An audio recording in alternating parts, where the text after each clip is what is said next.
Good evening, friends, and welcome. So glad you could join us for Bedtime. Biographies, where together we unwind and drift away to the stories of remarkable lives. Some noble, some tragic, all unforgettable. Tonight, we journey to a nation divided, a young America torn apart by war, slavery, and the weight of its own ideals. The year is 1868. The air hums with tension. The streets buzz with debate. And at the center of it all stands a man whose name would become synonymous with courage, wisdom, and sacrifice. Abraham.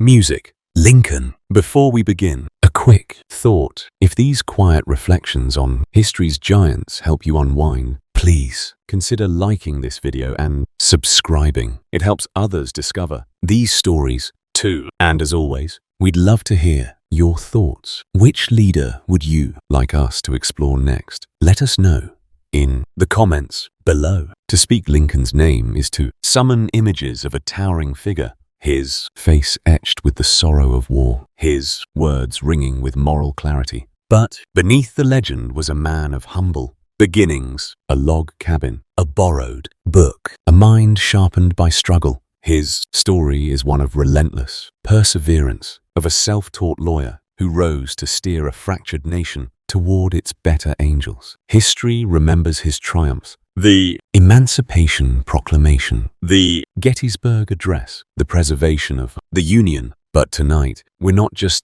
here for the speeches or the victories. We're here to meet the man, the father who grieved lost sons, the leader who doubted yet endured, the weary soul who carried a country's hopes on his shoulders. And now, as the evening settles in, let's trace the life of a man who believed a house divided could not stand, yet dared to rebuild it. This is the Bedtime biography of Abraham Lincoln. Chapter 1. A humble Kentucky. Dawn. Our story unfolds in the Kentucky back country during the early, brisk months of 189. Abraham Lincoln made his debut on February 12th. His first earthly home was a simple log cabin nestled on a piece of land known as Sinking Spring Farm. You might picture this region as the American frontier in its raw youth, a sprawling canvas of ancient forest where settlers with considerable effort were etching out their lives. For these pioneers, existence was often a straightforward dialogue with necessity, a blend of stark challenges and an unshowy,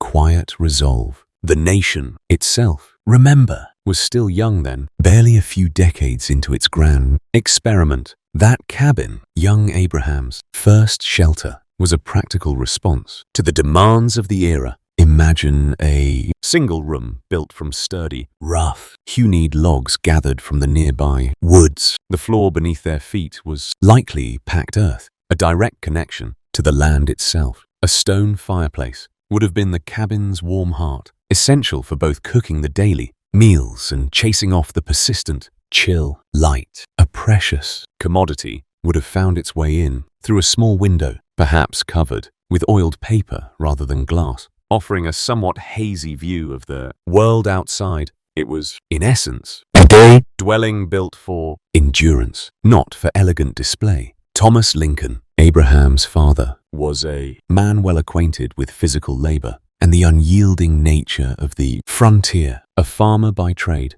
he also turned his hand to carpentry when opportunities arose, endeavoring to provide for his family. As was common for many settlers pushing westward, Thomas relocated his family a few times. During Abraham's earliest years, his quest was often for more fertile land or perhaps a more secure legal hold on his property, a familiar narrative of hope and restless movement. Thomas knew the unglamorous, steady effort required to persuade the earth to yield a living. Nancy Hanks Lincoln, Abraham's mother, comes to us through historical accounts as a woman of gentle character and a quiet, thoughtful intelligence. Though her life was undoubtedly shaped by the era's hardships, descriptions hint at a reflective soul. It's widely believed Nancy possessed the valuable skill of literacy, a true distinction when formal. Education was a rarity. One can imagine her sharing stories or the rhythms of language with young Abraham, perhaps planting early seeds of his lifelong love for words. though her time with him was brief. Her gentle influence is often noted as a key element in his formative years. For the infant Abraham, life within that Kentucky cabin was an elemental experience stripped to its core. You won't find tales of elaborate nurseries or an abundance of toys. His earliest world was woven from the fundamental sensations, the comforting warmth radiating from the hearth, the pervasive scent of wood smoke clinging to the air, and the feel of simple homespun cloth. The daily soundtrack would have been the soft murmur of his parents' voices mingling with the diverse, often untamed sounds of the wilderness that began just beyond their cabin door. These were his first unfiltered lessons in what it meant to be. The immense wilderness that enveloped their small homestead was a powerful, if silent, instructor. Towering forests loomed nearby. Clear streams meandered through the landscape, and the presence of wildlife was an accepted part of daily existence. Growing up amid such untamed nature would naturally hone a child's senses and their capacity for observation. The distinct procession of the seasons brought its own clear teachings. The subtle tracks of animals, the practical uses of various plants, the telltale signs of an approaching storm. This was knowledge absorbed directly from the world itself, fostering a deep practical wisdom. In the year 189, the United States was still very much in the process of forging its national identity. For those inhabitants on its western fringes, like the Lincoln in Kentucky, the grand pronouncements and political machinations of the federal government in distant Washington could seem worlds away. Frontier communities were often characterized by their small size and a necessary self-reliance. Yet, this also fostered a strong sense of interdependence. Neighbors relied on one another for mutual assistance with major undertakings, knowing that collective effort was often crucial for survival and modest advancement. News from the broader nation traveled at a ponderous pace, so the immediate concerns of local life usually held sway. This, then, was the environment that cradled Abraham Lincoln's first years. It was undoubtedly a life of considerable material simplicity, defined by the relentless demands and unvarnished realities of a frontier existence. However, it is often in such challenging circumstances that certain strengths of character are deeply forged. Resilience in the face of adversity, a practical ingenuity born of necessity, and a profound understanding of the everyday struggles of ordinary folk. These were the quiet lessons of his Kentucky upbringing. The uncomplaining fortitude of people building lives against a backdrop of hardship was a powerful example. These formative experiences would remain with him, profoundly shaping his worldview and his enduring empathy for the common person. Chapter 2: Indiana Trials and a Mother Lost. The Lincoln family's time in Kentucky eventually drew to a close around 1816, when young Abraham was just 7 years old. Thomas Lincoln decided to move his family north. They crossed the wide Ohio River, venturing into the newer, even less settled territory of Indiana. Land titles in Kentucky had proven persistently troublesome for Thomas, a common frustration for many early settlers. Indiana, then a raw and densely wooded frontier, seemed to offer a fresh start, a new chance to stake a claim and build a more secure future. This move marked another significant chapter in Abraham's formative years. Their new home was in Perry County, specifically in an area known as Little Pigeon Creek. Here, Thomas Lincoln once again set about the arduous task of carving a farm from the wilderness. This meant clearing thick forests, building another log cabin, and preparing the land for crops. Life in Indiana continued the themes of hard physical labor and close reliance on the natural environment that Abraham had known in Kentucky.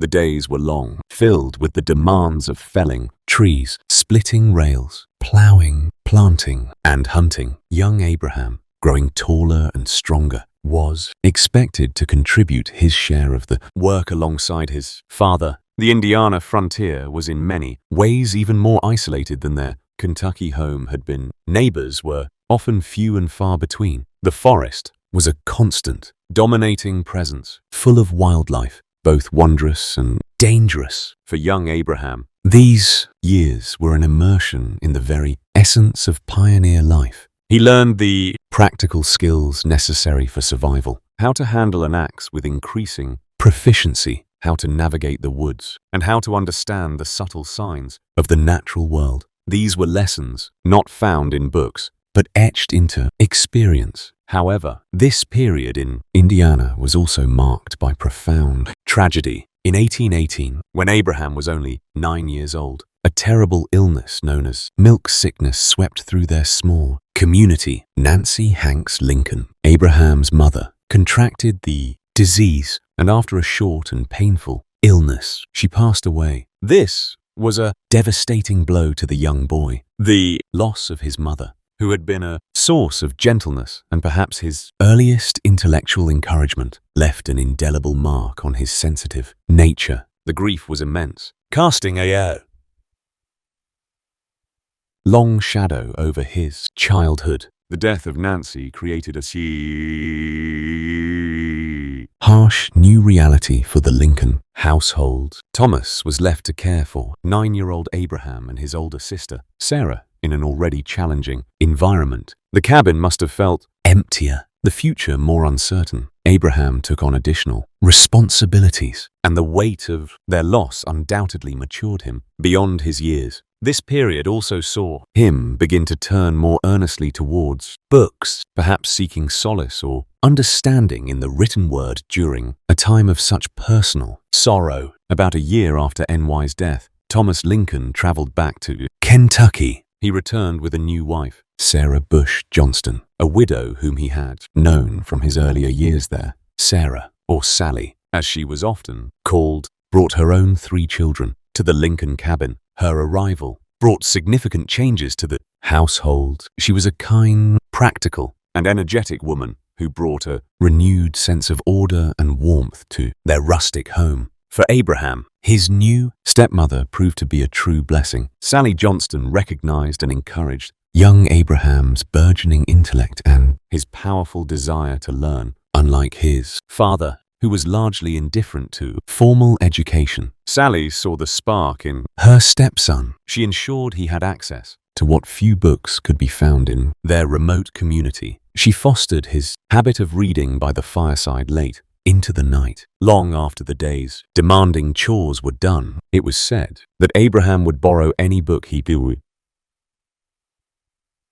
could get his hands on, reading and rereading them until their contents were thoroughly absorbed. Works like The Pilgrim's Progress, Robinson Crusoe, and Vime's Life of Washington became his cherished companions. Formal schooling for Abraham was sporadic and very limited. Frontier Indiana offered few opportunities for structured education. Teachers were often itinerant and schoolhouses were rudimentary, if they existed at all. Abraham himself later remarked that his total schooling did not amount to 1 year, yet his hunger for knowledge was immense. He practiced his letters and arithmetic on any surface he could find. A wooden shovel, the back of a board, using charcoal as his pencil. His self-education became his true path to learning, a testament to his remarkable determination and intellectual curiosity amidst the privations of frontier life. This period of loss and learning in Indiana was crucial in shaping the resilient, thoughtful, and increasingly self-aware young man Abraham was becoming. Chapter 3. A young man ventures forth. As Abraham grew from a lanky boy into a remarkably tall and strong young man in Indiana, the world beyond Little Pigeon Creek began to beckon. The relentless farm labor had certainly built his physique. He was known for his skill with an axe and his surprising physical power, yet his mind, equally active, yearned for experiences and knowledge beyond the confines of their frontier homestead. The late 1820s saw him beginning to test the waters of independence, taking on jobs that offered glimpses of a wider society and different ways of life. One of his earliest significant ventures came when he was around 19 years old. He was hired by a local merchant named James Gentry to help take a flatboat loaded with produce down the Ohio and Mississippi rivers to New Orleans. This was an arduous and sometimes dangerous journey of many hundreds of miles. For a young man who had known little beyond the woods of Indiana, this trip was a profound eye-opener. He would have encountered a bustling world of commerce, diverse cultures, and the unsettling reality of slavery as he witnessed it firsthand in the southern port city. The journey itself, navigating the powerful currents and avoiding river hazards, demanded resourcefulness and courage. These early experiences on the river likely broadened Abraham's understanding of the country's geography and its varied peoples. It also provided him with a small taste of economic independence upon his return from New Orleans. The Lincoln family was preparing for another move, this time westward to Illinois, prompted by fresh concerns about land claims and perhaps the lure of richer prairie soil. In 1830, the Lincoln settled in Mon County, Illinois. Abraham, now 21, helped his father establish this new farm, but his own ambitions were beginning to point him in a different direction. Not long after the move to Illinois, Abraham decided to strike out on his own. His path led him in 1831 to the small burgeoning village of New Salem, situated on the Sangamon River. This marked a pivotal transition in his life. New Salem was a small but lively community, a collection of cabins, a mill, a store, and a tavern. It was a place where a young man with talent and ambition could make his mark, and Abraham, with his engaging personality and native intelligence, quickly did. In New Salem, Abraham took on a variety of jobs, showcasing his versatility and his willingness to work. He worked as a clerk in Denton Offutt's general store, where his honesty and good humor made him popular with customers. It was during this time that stories of his integrity, like walking miles to return a few cents to an overcharged customer, began to build his reputation as Honest Abe. He also worked as a postmaster, which gave him the opportunity to read newspapers from across the country, further expanding his awareness of political issues and current events. Later, he also tried his hand at being a partner in a general store, an enterprise that unfortunately failed, leaving him with debts that took him many years to repay. His physical prowess found an outlet too. He famously wrestled a local champion, Jack Armstrong, to a draw, an event that further solidified his standing among the sometimes rough and tumble residents of New Salem. But it wasn't just his strength or his diligence that impressed people. Abraham possessed a remarkable gift for storytelling. He could captivate listeners with his humorous anecdotes, his thoughtful observations, and his clear way of explaining complex ideas. This ability to connect with people through language would become a hallmark of his later career. It was also in New Salem that Abraham first dipped his toe into the world of politics. Encouraged by local acquaintances who recognized his potential, he ran for a seat in the Illinois state legislature in 1832. Though he was defeated in this first attempt, he made a strong showing. For a newcomer with little formal backing, undeterred, he continued to cultivate his skills and knowledge. He undertook the study of grammar to improve his speaking and writing. Recognizing the need for a more stable profession, he also began to study law in his spare time, borrowing books and teaching himself the principles of jurisprudence. He also worked as a deputy surveyor for the county, a job that required precision and further familiarized him with the land and its people. These years in New Salem were immensely formative. Abraham was no longer just a farmhand. He was becoming a respected member of a community, a man known for his intellect, his character, and his burgeoning ambitions. He was learning about human nature,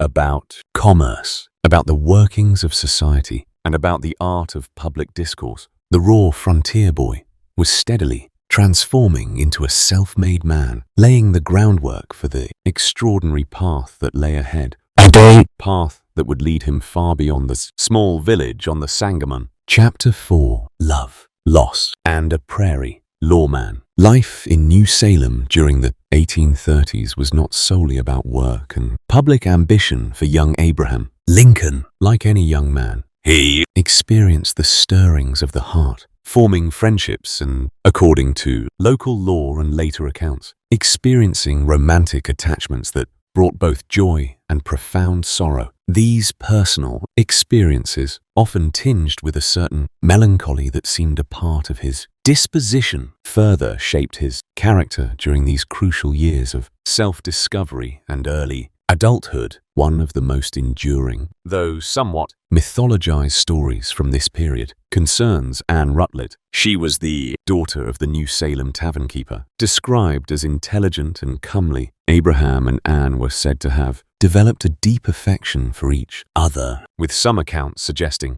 they were engaged to be married. Tragically, Anne fell ill, likely with typhoid fever, and died in the summer of the year 1835.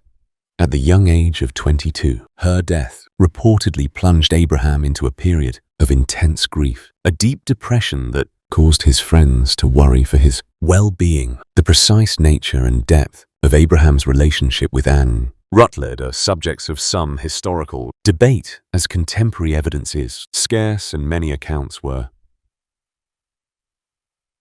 embellished years later. However, it seems clear that her loss affected him deeply, perhaps reinforcing a pre-existing tendency towards bouts of melancholy that would surface at various points throughout his life. This experience with such a personal tragedy likely deepened his empathy and his understanding of human suffering, qualities that would later resonate in his leadership. A few years later, Abraham had another notable romantic involvement, this time with a young woman from Kentucky named Mary Owens. She was visiting her sister in New Salem. By some accounts, there was an understanding, perhaps even a half-hearted proposal from Abraham, but the relationship ultimately did not lead to marriage. His letters from this period reveal a certain awkwardness and uncertainty in matters of romance, a contrast to his growing confidence in public and professional spheres. He seemed to wrestle with his own feelings and his perceptions of what a partner might expect or deserve.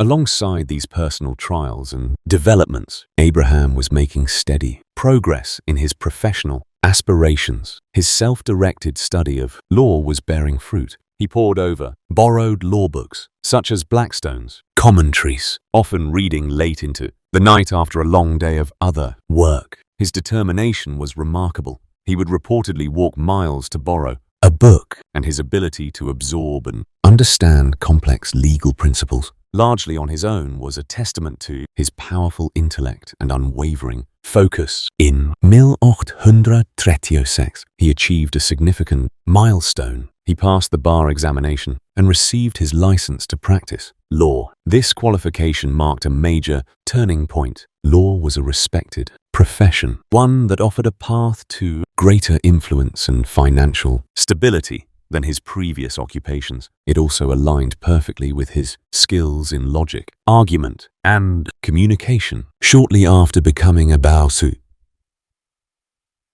lawyer in 1837, Abraham made the decision to leave New Salem. The village, though formative, was small and offered limited prospects for an ambitious young attorney. He chose to move to Springfield, which had recently been named the new state capital of Illinois, a place brimming with opportunity. In Springfield, Abraham initially partnered with John T. Stewart, an established lawyer and fellow Whig politician who had encouraged his legal studies. Later, he would form partnerships with Stephen T. Logan and then William H. Herndon. As a lawyer, Abraham quickly gained a reputation for his honesty, his thorough preparation, and his effectiveness in court. He handled a wide variety of cases from disputes over land and livestock to criminal defense. Much of his early practice involved riding the circuit, traveling by horseback with other lawyers and judges to various county seats when court was in session. This itinerant life was demanding, involving long journeys and stays in rustic taverns, but it also kept him in close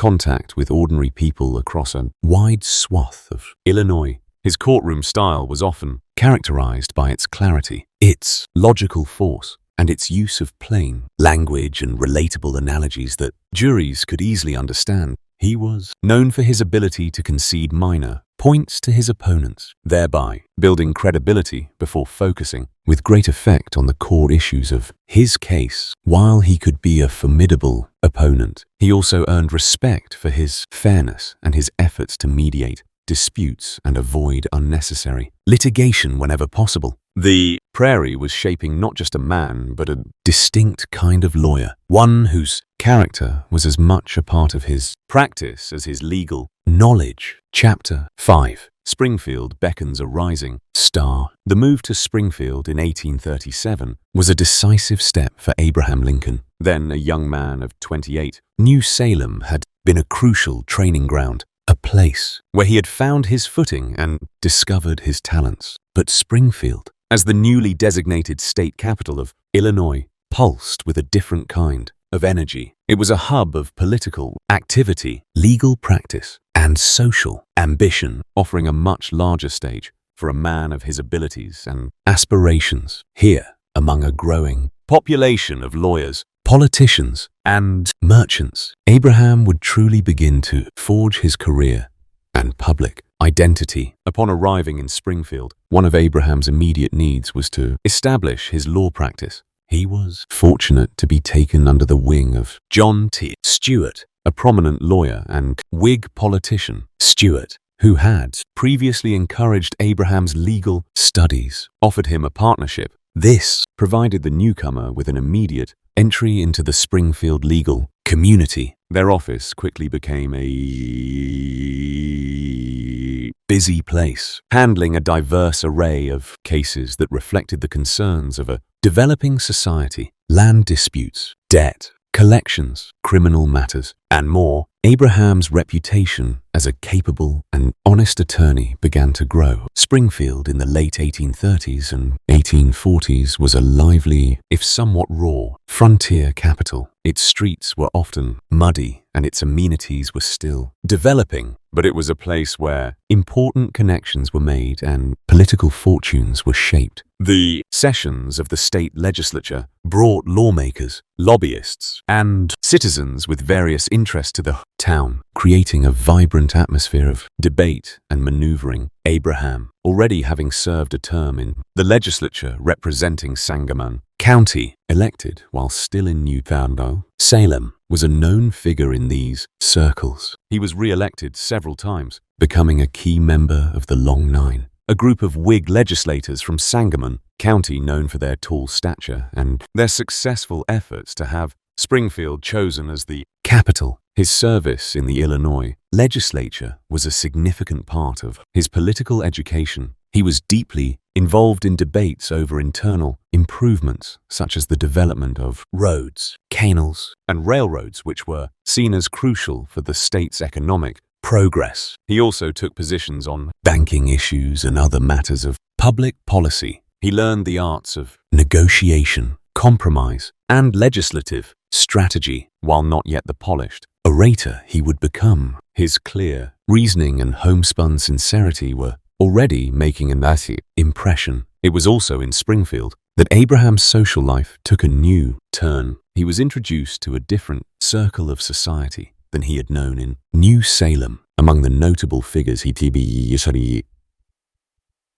encountered was Mary Todd, a well-educated and spirited young woman from a prominent Lexington, Kentucky, slave-holding family. Mary was visiting her sister, who was married to Ninian Edwards, a son of a former Illinois governor. Mary was vivacious, intelligent, and politically astute, but also known for her sometimes volatile temperament. The courtship of Abraham Lincoln and Mary Todd was a complex affair marked by periods of intensity, doubt, and even a temporary breaking off of their engagement. Abraham himself seemed to wrestle with anxieties about his suitability as a husband for a woman of Mary's background and social standing. He was keenly aware of his own humble origins and his ongoing struggles with debt from his New Salem store, Despite these hesitations and the concerns of some of Mary's relatives about Abraham's rougher edges, the two were eventually married in November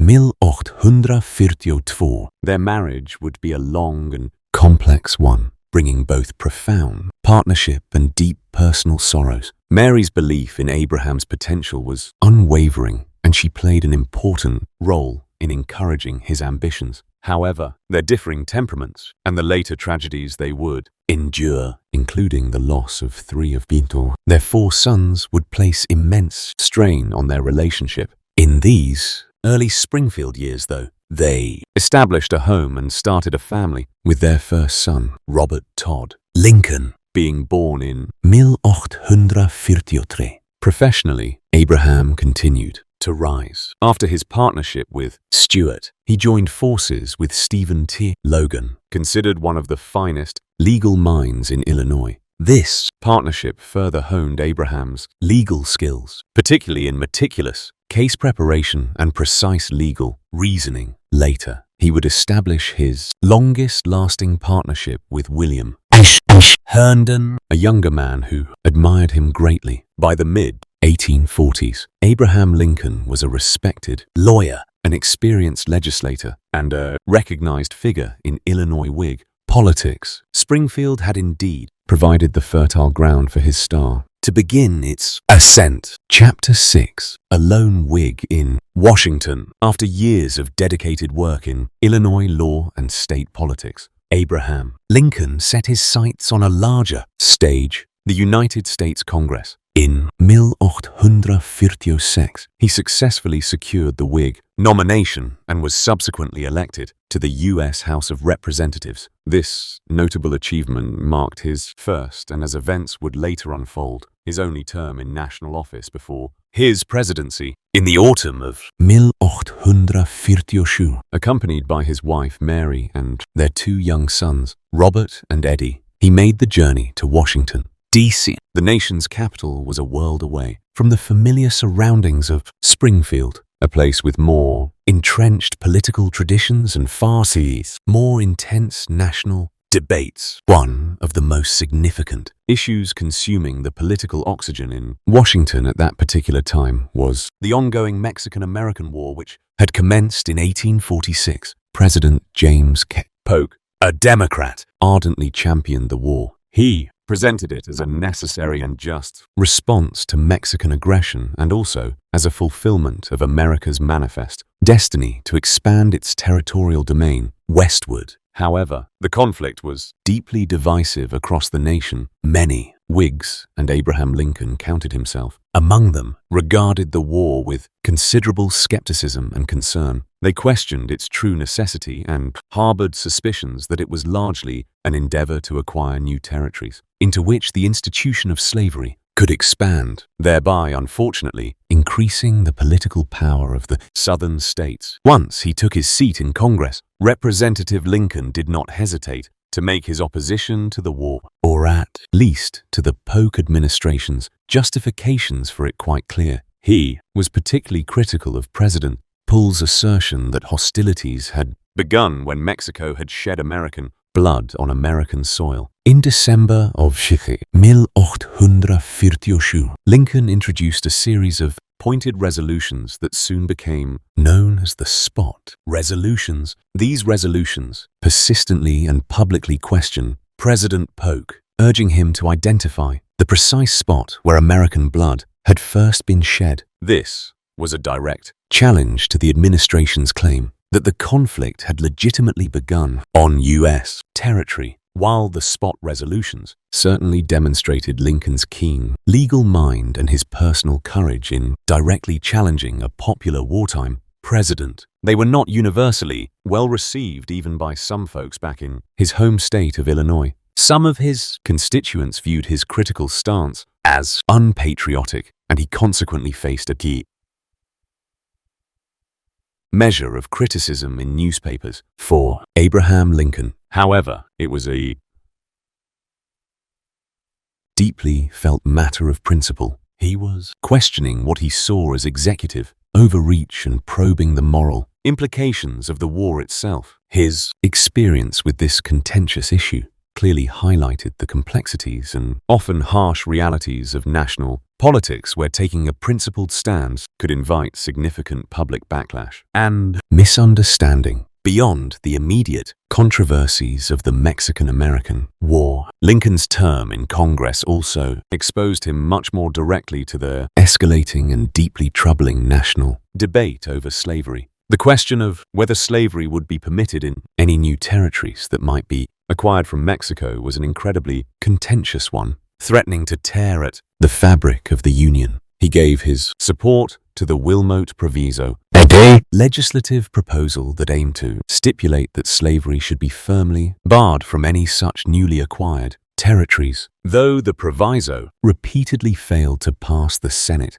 its recurring introduction was a clear indication of the growing anti-slavery sentiment in the northern states. Lincoln also at one point drafted a bill for the gradual compensated emancipation of enslaved people in the District of Columbia, though this too failed to gain sufficient traction to become law. Despite his active participation on these major and often volatile issues, Abraham Lincoln's single term serving in the House of Representatives was, by his own later and candid estimation, somewhat unremarkable in terms of tangible legislative achievements. He was, after all, a freshman congressman, hailing from a still-developing frontier state, often a lone Whig voice among many more established figures. He diligently delivered speeches, served on various committees, and attended to the specific needs and requests of his constituents back in Illinois, but he did not emerge as a dominant or commanding national figure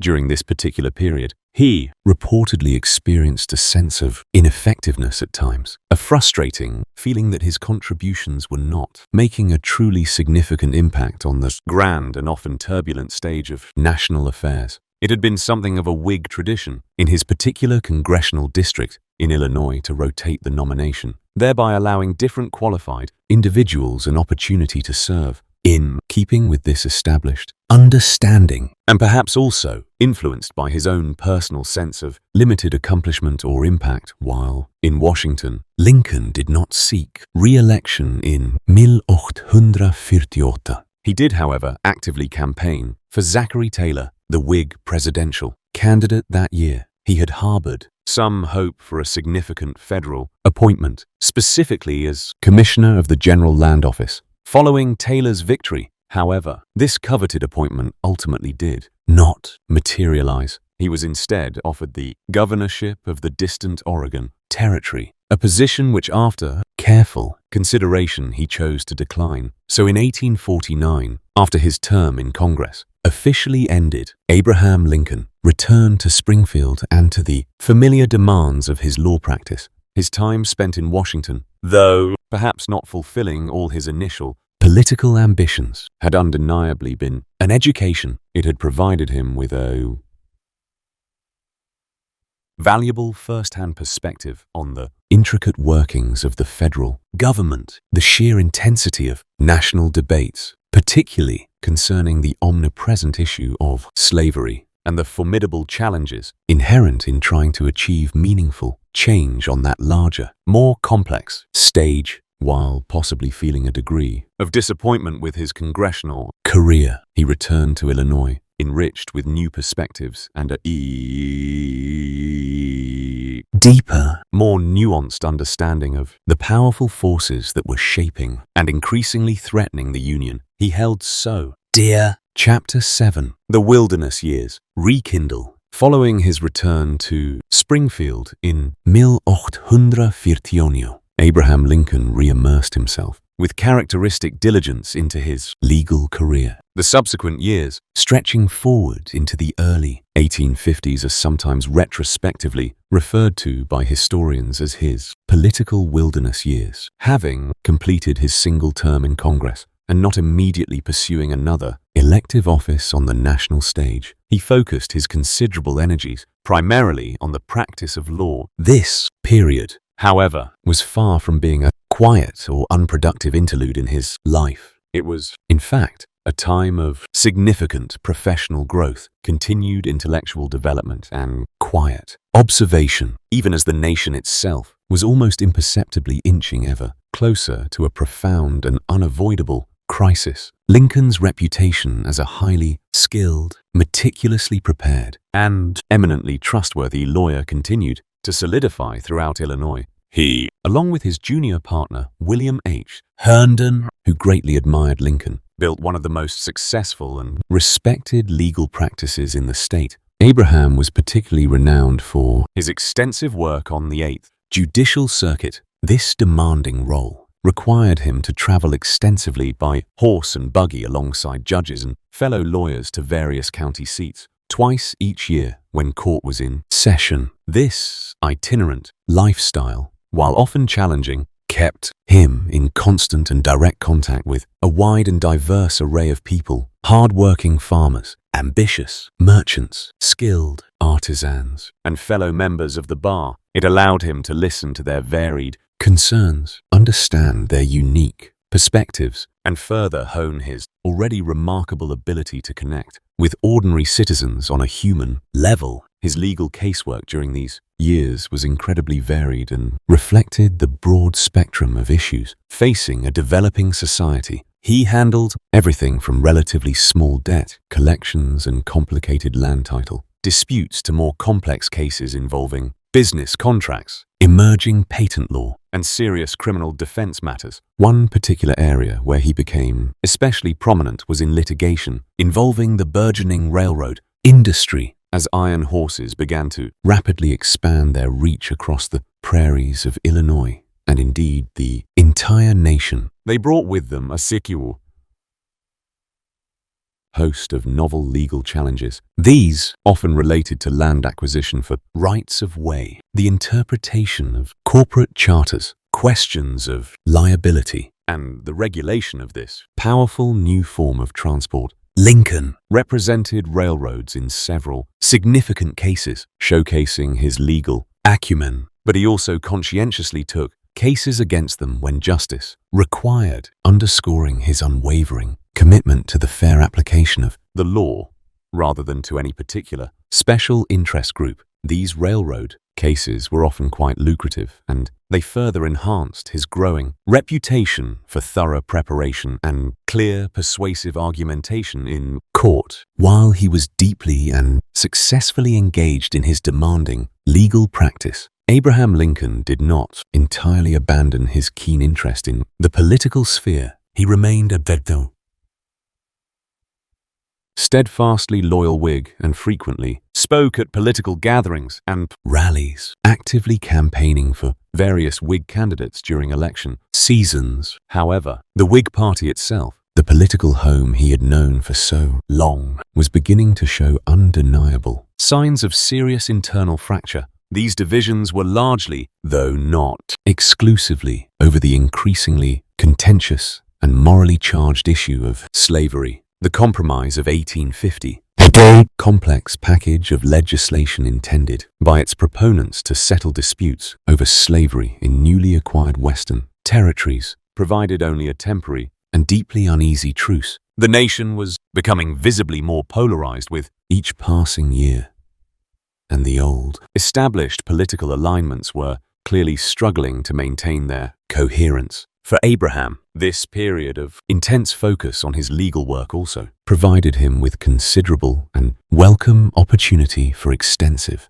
reading and deep personal reflection. He faithfully continued his lifelong habit of rigorous self-education. He delved into works of history, finding lessons in the past. He read poetry, appreciating its beauty and emotional depth. He even reportedly studied Euclid's Elements of Geometry, not to become a mathematician, but to further improve his capacity for logical reasoning and precise argument. He also explored texts on political economy, seeking to understand the forces shaping society and commerce. This disciplined intellectual activity sharpened his already formidable mind and significantly broadened his understanding of complex social and political issues. It was, in essence, a time of quiet but profound internal growth, subtly preparing him in ways he could not yet fully foresee for the immense and unprecedented challenges that lay on the horizon. The relative political calm that Abraham Lincoln had been experiencing was abruptly shattered in the year 1854. This was due to the passage of the highly controversial Kansas-Nebraska Act. This piece of legislation, notably championed by his fellow Illinoisan Senator Stephen A.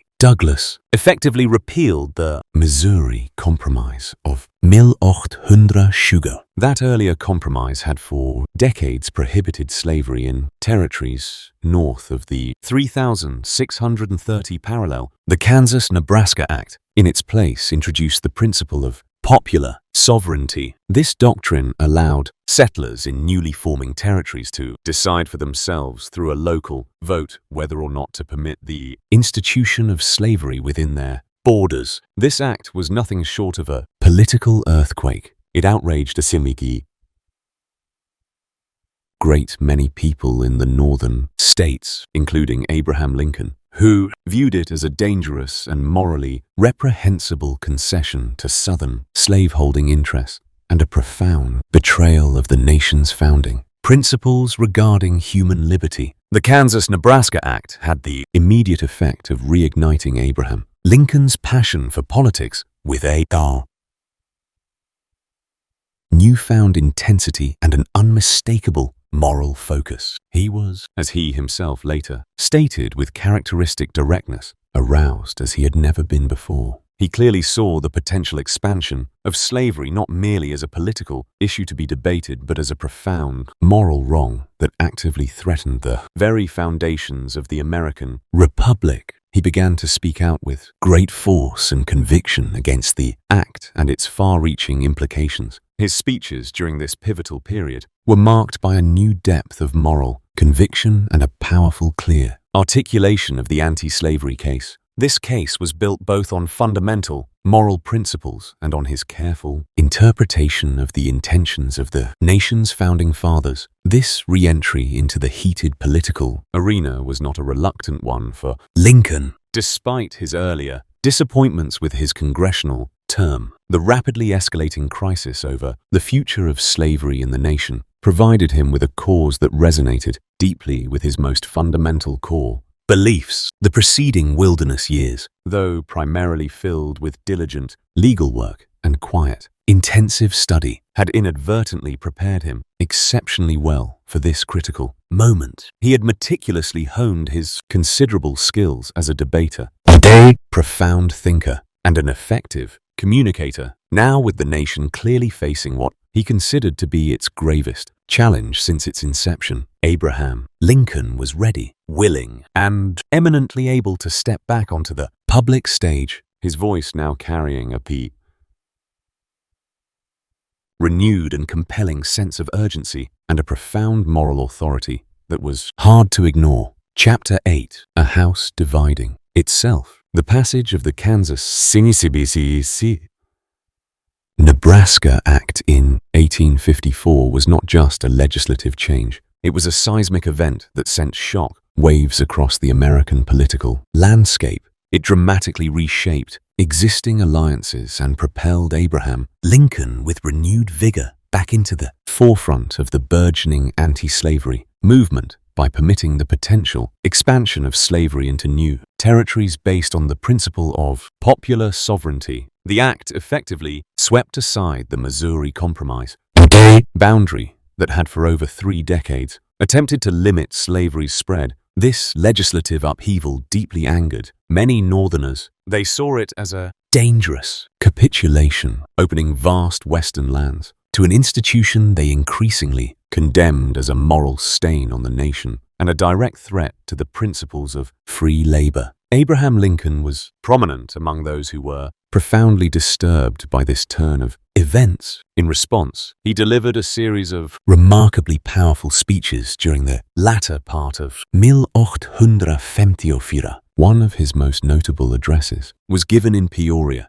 Illinois. In these speeches, he meticulously and clearly articulated his strong opposition to both the Kansas-Nebraska Act and the broader principle of allowing slavery to extend its reach. His arguments were characterized by careful research, impeccable logical structure, and a delivery infused with compelling moral earnestness. He consistently argued that the Founding Fathers had envisioned as a future where slavery was placed on a course of ultimate extinction. The Kansas-Nebraska Act, he contended, represented a perilous and unacceptable deviation from this original American intent. He passionately decried what he termed the new position that slavery should be treated as a matter of mere indifference, insisting instead on recognizing its inherent and profound injustice. The intense political turmoil and public outcry generated by the Kansas-Nebraska Act soon led to the rapid disintegration of the existing Whig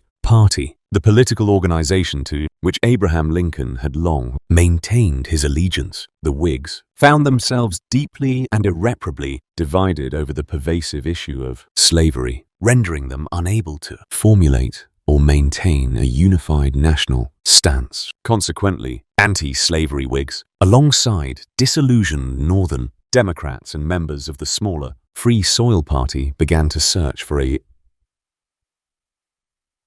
new political home. They started to coalesce around a new unifying banner. This widespread movement culminated in the formation of the Republican Party, a new political entity founded squarely on the core principle of vigorously opposing the expansion of slavery into the Western territories. After some initial characteristic caution and thoughtful consideration, Abraham Lincoln aligned himself decisively with this new and dynamic party. His role in the establishment and subsequent growth of the Republican Party within the state of Illinois was undeniably significant. His well-earned reputation for unwavering integrity, his formidable intellectual prowess, and his increasingly powerful oratory made him a natural and respected leader within the emerging organization. He dedicated considerable effort to unifying the diverse and sometimes desperate factions that constituted the early Republican coalition. He consistently emphasized their shared commitment to the crucial goal of preventing slavery from spreading any further. He astutely understood that for the new party to achieve success, it needed to appeal to a broad range of voters. These were individuals who, while perhaps not all staunch abolitionists, were nevertheless deeply concerned about what they perceived as the aggressive and expansionist posture of the Southern slave power. Meanwhile, the situation in the Kansas City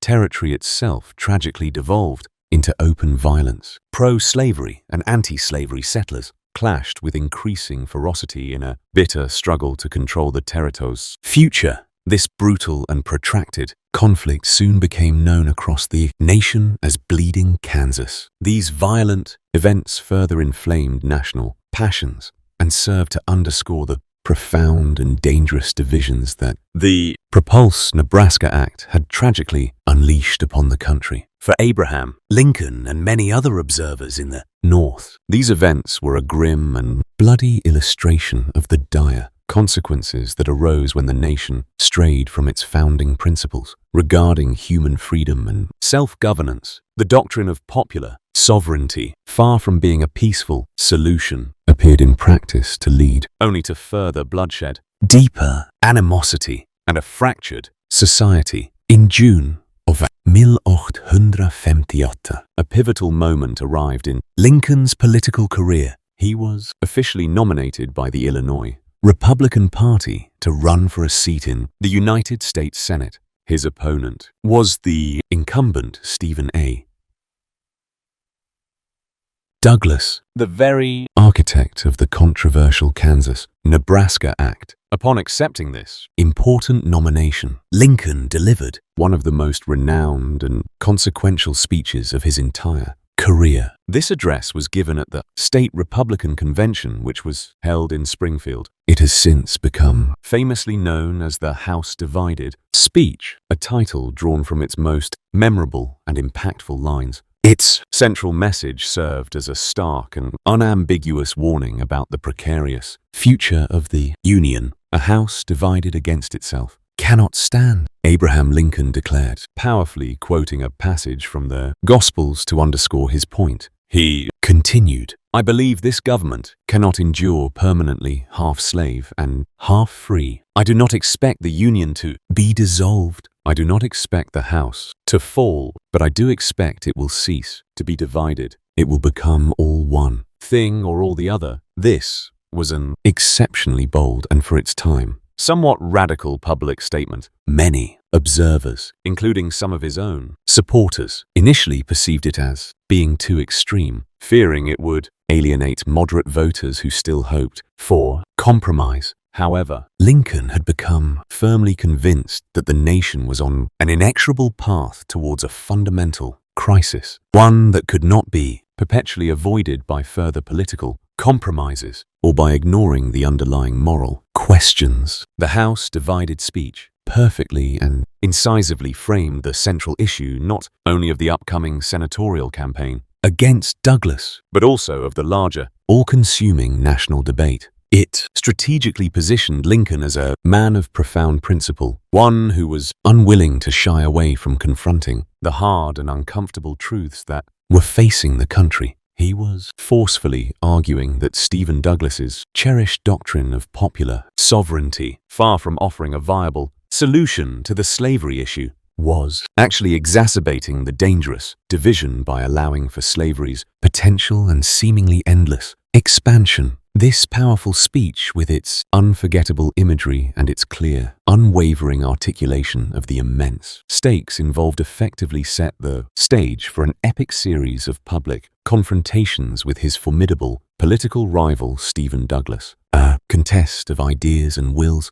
that would soon capture the rapt attention of the entire nation. Chapter 9. The Great Debates. The 1858 Illinois Senate race set the stage for an extraordinary political contest, pitting Abraham Lincoln, the determined Republican challenger, against Stephen A. Douglas, the powerful Democratic incumbent. Douglas, widely known across the nation as the Little Giant due to his short physical stature, but formidable political influence and debating prowess, was a towering figure in American politics at the time. Abraham Lincoln, while highly respected within Illinois for his intellect and integrity, was considerably less known on the national stage. The ensuing campaign between these two contrasting figures centered squarely on the most divisive and morally charged issue of the era. Slavery quickly evolved into a series of landmark public confrontations that would come to be known as the Lincoln-Douglas debates, captivating the attention of the entire nation, recognizing the immense public interest in their sharply contrasting positions and the critical importance of the issues at stake. Abraham Lincoln took the initiative and challenged Stephen Douglas to a series of face-to-face debates to be held across the state of Illinois. After some negotiation, Douglas, confident in his well-honed debating abilities, eventually agreed to 7 joint appearances. These were scheduled to take place in different towns, one in each of the state's congressional districts, where they had not already both spoken during the campaign. These were not debates in the tightly structured, time-constrained format familiar to modern audiences. Instead, one candidate would typically open with an hour-long address. The other would then have a full hour and a half for a detailed reply, and the first speaker would conclude with a half-hour rebuttal. Enormous crowds, sometimes numbering in the tens of thousands, flocked to towns like Ottawa, Freeport, Galesburg, and Alton, eager to witness these compelling intellectual duels firsthand. The very core of their protracted arguments revolved around the contentious place of slavery within American society, and most critically its potential for expansion into the newly forming Western territories. Stephen Douglas consistently championed his doctrine of popular sovereignty. He forcefully argued that the people residing in each territory should have the democratic right to decide for themselves through their local legislatures whether to permit or prohibit slavery within their borders. He presented this as the most democratic and fair solution, one that respected the principle of local self-government and avoided imposing a federal mandate on the issue. Douglas often accused Lincoln and the Republican Party of being radical abolitionists who sought to disrupt the Union and interfere with the established rights of Southern states. He also frequently appealed to racist sentiments, asserting that the American government was made by white men for white men. Abraham Lincoln, in stark contrast, took a firm moral stand against the extension of slavery, while he did not at this point advocate for the immediate abolition of slavery in the states where it already existed. Acknowledging the constitutional protections in place, he vehemently opposed its spread into any new territories. He argued that slavery was a moral, social, and political wrong. He contended that the founding fathers had viewed slavery as an evil and had intended to place it on a course of ultimate extinction. The Kansas-Nebraska Act and Douglas's popular sovereignty, he argued, represented a dangerous retreat from this original vision, effectively legitimizing slavery and opening the door for its indefinite perpetuation and expansion. Lincoln masterfully used historical arguments and appeals to the Declaration of Independence's assertion that all men are created equal to underscore his position, though he often had to navigate the complex racial prejudices of the era in his public statements. One particularly famous exchange occurred during the debate in Freeport. Lincoln strategically pressed Douglas on how he could reconcile his principle of popular sovereignty with the Supreme Court's recent Dred Scott decision of 1857. That controversial ruling had declared that Congress had no power to exclude slavery from the territories and that African Americans were not citizens. Douglas's response, which became known as the Freeport Doctrine, was an attempt to salvage popular sovereignty. He stated that regardless of the Supreme Court's ruling, the people of a territory could effectively exclude slavery by withholding the local police, regulations and supportive legislation necessary for it to exist. A territory could in essence have unfriendly legislation. While this answer may have helped Douglas in his Illinois re-election bid by appealing to those who wanted to keep slavery out of their specific territory, it deeply alienated Southern Democrats who saw it as a betrayal of their rights. As affirmed by the Dred Scott decision, this further fractured the national Democratic Party. Throughout the 7 debates, both men demonstrated remarkable rhetorical skill, endurance, and intellectual agility. Douglas was often aggressive, using his powerful voice and confident demeanor to dominate the stage. Lincoln, taller and initially appearing somewhat more awkward, countered with his characteristic blend of logical precision, folksy humor, pointed questions, and profound moral conviction. The extensive newspaper coverage of these debates, often reprinting the speeches in their entirety, allowed people across the country to follow the arguments closely. This significantly raised Abraham Lincoln's national profile, showcasing him as a thoughtful and articulate spokesman for the growing anti-slavery movement in the North. In the end, when the Illinois state legislature voted for the U.S. Senator, as was the practice before the direct election of senators, Stephen A. Douglas won re-election. The legislative districts were drawn in such a way that favored the Democrats despite Republicans possibly winning a slight majority of the popular vote in the legislative races. So Abraham Lincoln lost the Senate seat. However, in a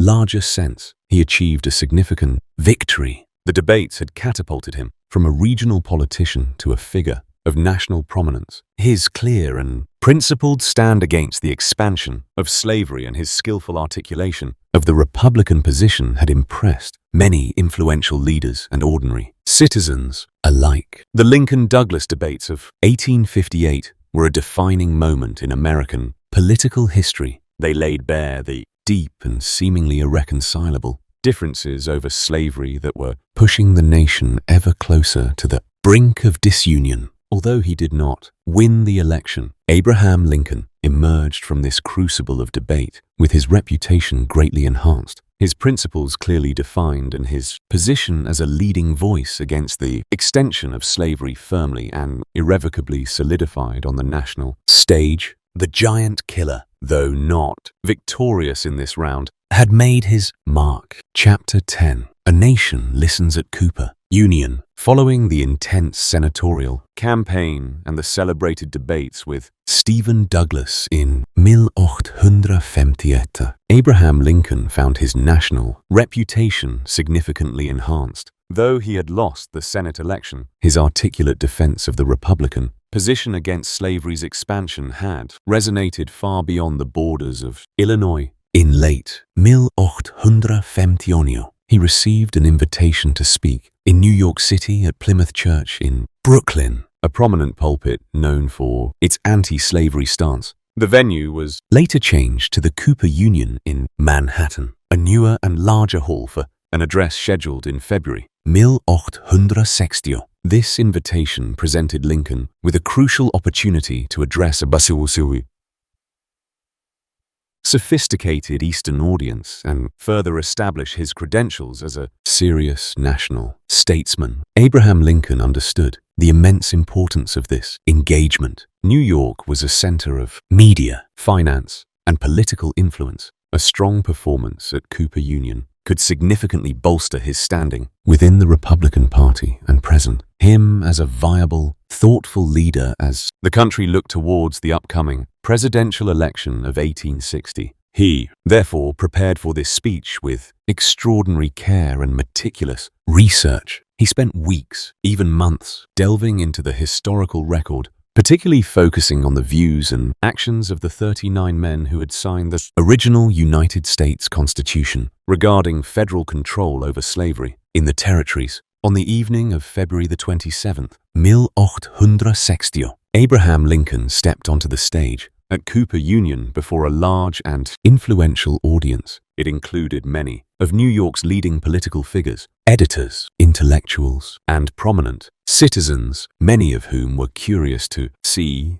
and hear this somewhat rustic lawyer from the West who had so effectively challenged Stephen Douglas. The initial impression Lincoln made was perhaps not overwhelming. He was tall and somewhat awkwardly dressed, and his Western accent was noticeable. However, any reservations the audience might have harbored quickly dissipated once he began to speak. His address was not an example of soaring emotional oratory in the style of some contemporary speakers. Instead, it was a masterpiece of logical argumentation, historical analysis, and clear, forceful reasoning. The first and longest part of the speech was dedicated to systematically refuting the Southern contention often voiced by Stephen Douglas, that the Founding Fathers understood the Constitution to forbid the federal government from regulating slavery in the territories. Lincoln, drawing upon his exhaustive research, demonstrated point by point that a clear majority of the signers of the Constitution had, through their votes and actions in Congress and other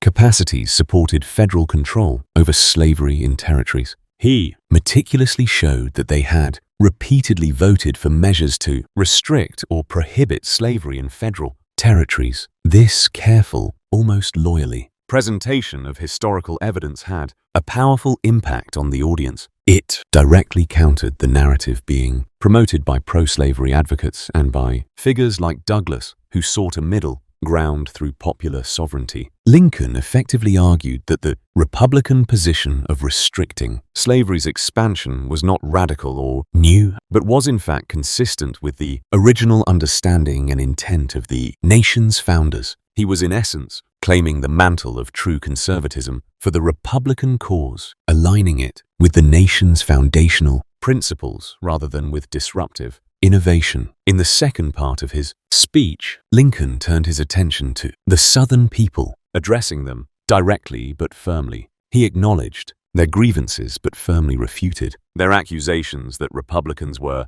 a sectional party inciting insurrection. He calmly and rationally appealed to them to consider the facts and to abandon their threats of secession if a Republican were elected president. He made it clear that Republicans had no intention of interfering with slavery where it already existed as they recognized the constitutional protections, but they would stand firm against its expansion. Finally, in the third section, Lincoln spoke to his fellow Republicans. He urged them to stand by their principles with courage and conviction despite the threats and accusations from the South. He famously admonished them, "Let us have faith that right makes, and in that faith let us to the end dare to do our duty as we understand it." This concluding call to steadfastness, grounded in moral conviction, resonated deeply with his audience. It was a message of firm resolve, not of angry denunciation, delivered with a quiet but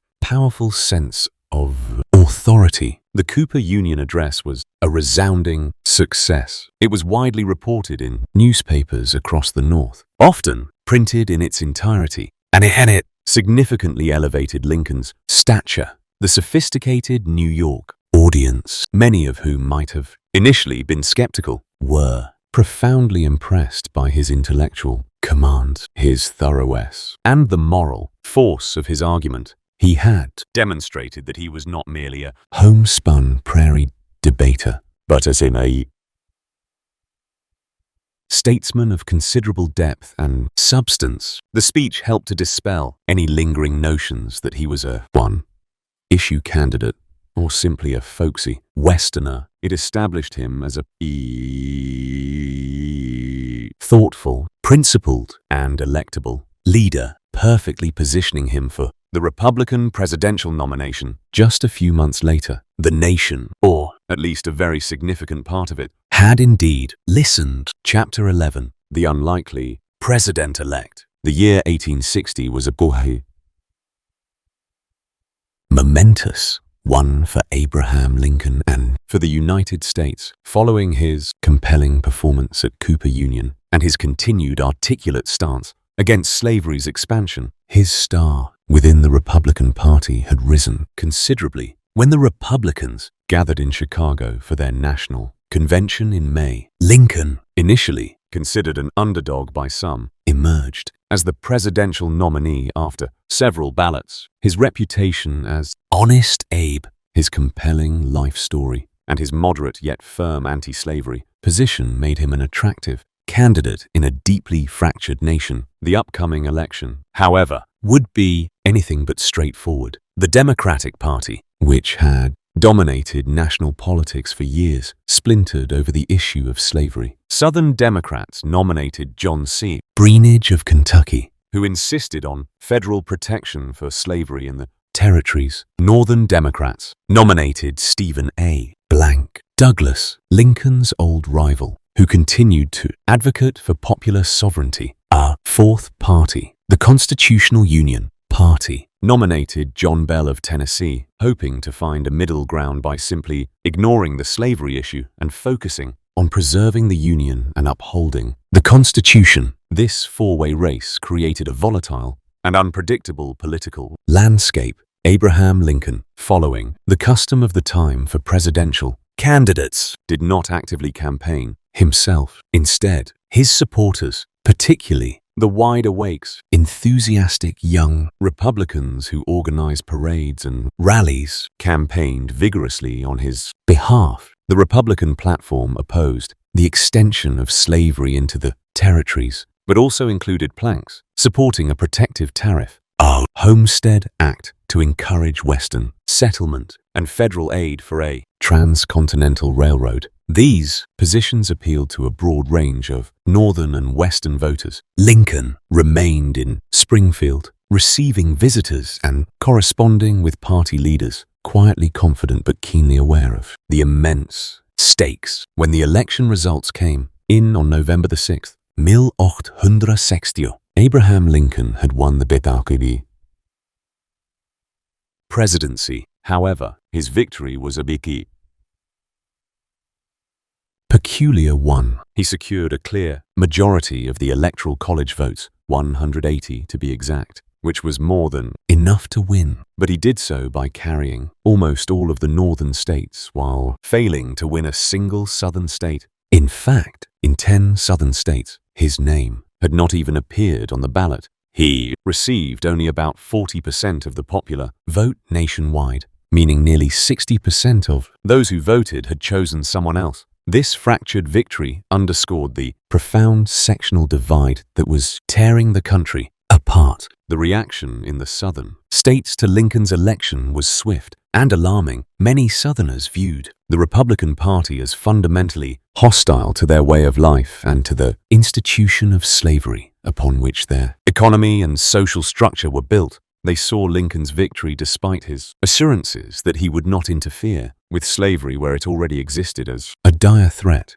To them, a black Republican president signaled the beginning of the end for their cherished institutions and their political power. Within the Union, the rhetoric of secession, which had been simmering for years, now boiled over before Abraham Lincoln even had a chance to take the oath of office. The Union began to unravel. On December 21st, 1860, South Carolina officially seceded from the United States. Over the next few weeks, 6 other Deep South states, Mississippi, Florida, Alabama, Georgia, Louisiana, and Texas followed suit. These states argued that the Union was a voluntary compact and that they had the right to leave it when they believed their rights were no longer being protected. They began to seize federal forts, arsenals, and custom houses within their borders. The period between Lincoln's election in November and his inauguration in March 1861 was one of immense pressure and agonizing uncertainty. The outgoing president, James Buchanan, proved largely ineffective in stemming the tide of secession. He believed secession was illegal, but also believed the federal government had no constitutional power to coerce a state to remain in the Union. Meanwhile, President-elect Lincoln was in a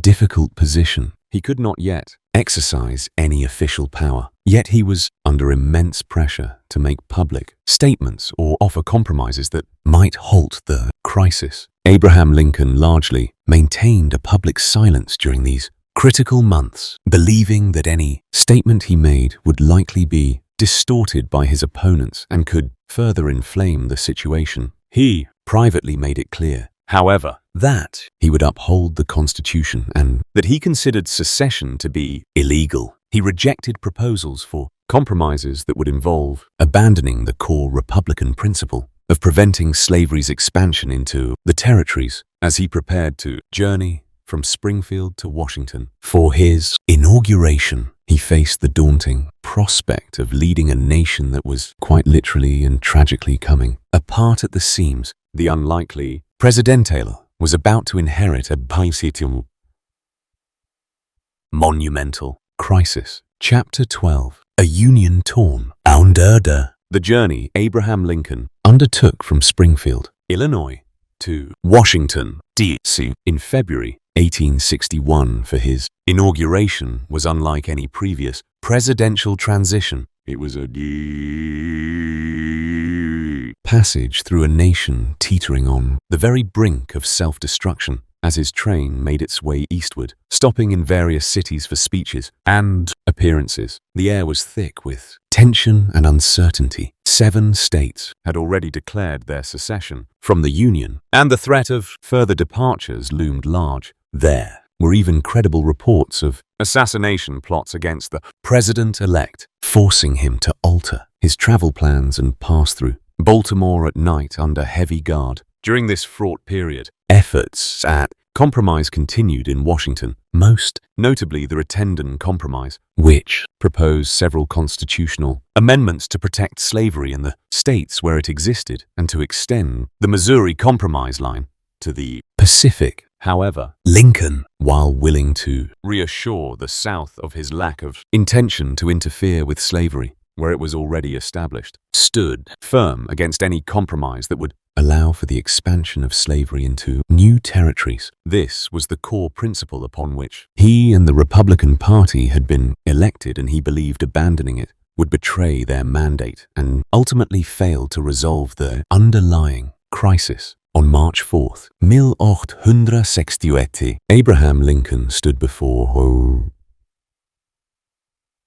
large crowd gathered at the East Portico. of the unfinished Capitol building to deliver his first inaugural address. His words were carefully chosen, intended to strike a balance between firmness and conciliation. He began by reassuring the Southern states that he had no purpose, directly or indirectly, to interfere with the institution of slavery in the states where it existed. He stated, "I believe I have no lawful right to do so, and I have no inclination to do so." He also pledged to uphold the Constitution, including its provisions regarding the return of fugitive slaves. However, Lincoln then unequivocally asserted the perpetuity of the Union. He argued that legally the Union was unbroken and that acts of secession were legally void. He declared his solemn oath to preserve, protect, and defend the Constitution and the government of the United States. He stated his intention to hold, occupy, and possess federal property, and to collect duties and imposts. But he also indicated that there would be no invasion, no using of force against or among the people, anywhere, unless it became necessary for these objects. He essentially placed the onus for any potential conflict squarely on the succeeding states. Perhaps the most memorable and moving part of his address was its concluding appeal to the Southern people. He pleaded with them to pause and reflect before taking any irrevocable steps. "In your hands, my dissatisfied fellow countrymen, and not in mine, is the momentous issue of civil war," he stated. "The government will not assail you. You can have no conflict without being yourselves the aggressors." He closed with an eloquent call for national reconciliation. "We are not enemies, but friends. We must not be enemies. Though passion may have strained, it must not break our bonds of affection, the mystic cords of memory, stretching from every battlefield and patriot grave to every living heart and hearthstone all over this broad land, will yet swell the chorus of the Union, when again touched, as surely they will be, by the better angels of our nature." Despite Lincoln's eloquent plea, the forces driving disunion were too powerful. Even as he spoke, the newly formed Confederate States of America, with Jefferson Davis as its president, was solidifying its own government. One of the most immediate crises facing the new president was the status of Fort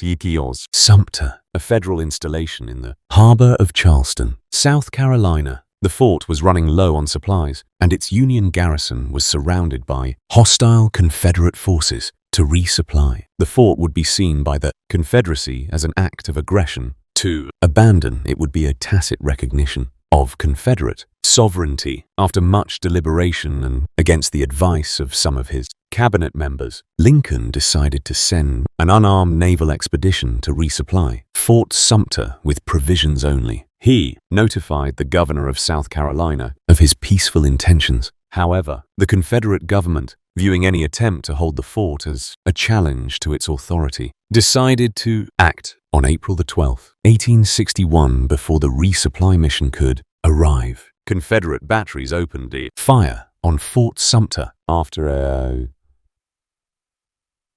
bombardment lasting more than 30 hours. The Union garrison, outgunned and overwhelmed, surrendered the fort. The attack on Fort Sumter was the spark that ignited the Civil War. It ended months of agonizing uncertainty and forced both sides to commit to a path of armed conflict. In response to the firing on the fort, President Lincoln issued a proclamation on April 15th, calling forth 75 000 state militia men to suppress the rebellion. This call for troops in turn prompted 4 more Southern states, Virginia, Arkansas, Tennessee, and North Carolina, to secede and join the Confederacy. The Union, which Abraham Lincoln had so desperately tried to preserve through peace and reason, was now irrevocably torn under. The immense weight of leading a divided nation through a catastrophic civil war now rested squarely upon his shoulders. Chapter 13. The generals who wouldn't fight. With the fall of Fort Sumter and the subsequent call for troops, the American Civil War began in earnest. The initial wave of patriotic fervor on both sides brought thousands of eager volunteers into the newly forming armies. However, President Abraham Lincoln quickly discovered that enthusiasm alone would not win the war. He faced the daunting task of mobilizing the Union's resources, defining its war aims beyond simply preserving the Union, and most pressingly finding military commanders who possessed the skill, determination, and aggressive spirit needed to defeat the Confederacy. This search for effective leadership would prove to be one of his most persistent and frustrating challenges. During the early years of the conflict, the first major battle of the war fought at Bull Run, or Manassas, as the Confederates called it, in July 1861, ended in a shocking and sobering defeat for the Union Army. The raw, poorly trained Union troops, initially confident of a quick victory, were routed by Confederate forces, sending them fleeing back towards Washington, D.C. in disarray. This disastrous outcome dispelled any lingering illusions that the war would be short or easy. It also underscored the urgent need for better training, organization, and crucially more competent generalship for the Union forces. Following Bull Run, Lincoln appointed General George B. McClellan to command the main Union force in the East, which became known as the Army of the PTOAC. McClellan was a brilliant organizer and administrator. He excelled at training troops, building fortifications, and instilling a sense of discipline and professionalism in the army. He was immensely popular with his soldiers, who affectionately called him Little Mac. However, McClellan also possessed a cautious, almost hesitant temperament when it came to committing his well-drilled army to battle. He consistently overestimated the strength of the enemy and seemed reluctant to risk his beloved troops in aggressive, offensive operations. President Lincoln, who as commander-in-chief bore the ultimate responsibility for the war effort, grew increasingly frustrated with McClellan's inaction. Lincoln, despite his own lack of formal military training, possessed a keen strategic mind. He diligently studied books on military strategy and tactics, trying to understand the principles of warfare. He urged McClellan to advance, to strike the enemy, to make use of the Union's superior numbers and resources. Yet, McClellan repeatedly delayed, always demanding more men, more supplies, more time for preparation. His relationship with Lincoln became strained, marked by the general's often disrespectful attitude towards the president and Lincoln's growing exasperation. In the spring of 1862, McClellan finally launched his Peninsular Campaign, an ambitious, amphibious operation aimed at capturing the Confederate capital of Richmond, Virginia, by advancing up the Virginia Peninsula. However, the campaign, despite some initial successes, bogged down due to McClellan's characteristic caution and a series of skillful countermaneuvers by Confederate General Robert E. Lee. After months of fighting and heavy casualties, the campaign ultimately failed, and the army of the PTOAC was forced to withdraw. This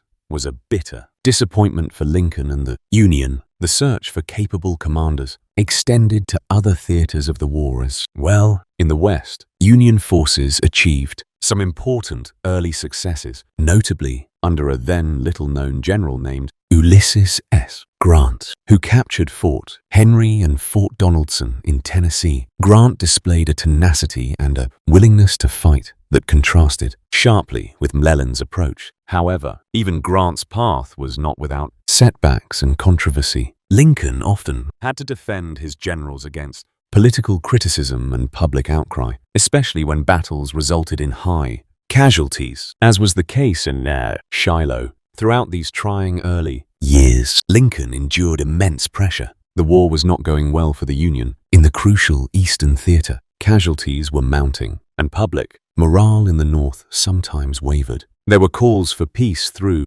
compromise, and Lincoln faced criticism from all sides, from radical Republicans who wanted a more aggressive war effort and the immediate abolition of slavery, and from conservative Democrats who opposed the war's aims and Lincoln's leadership. He patiently listened to advice, managed his often contentious cabinet, and grappled with the immense strategic and political complexities of the conflict. Lincoln's relationship with his generals was often a source of deep anxiety. He famously lamented that sending reinforcements to McClellan was like shoveling fleas across a barnyard. He cycled through several commanders in the East after McClellan's failures, including John Pope, who suffered a resounding defeat at the Second Battle of Bull Run, and Ambrose Burnside, who led the army to a catastrophic loss at Fredericksburg. Finding a general who not only understood strategy, but also possessed the moral courage to fight and to take calculated risks proved to be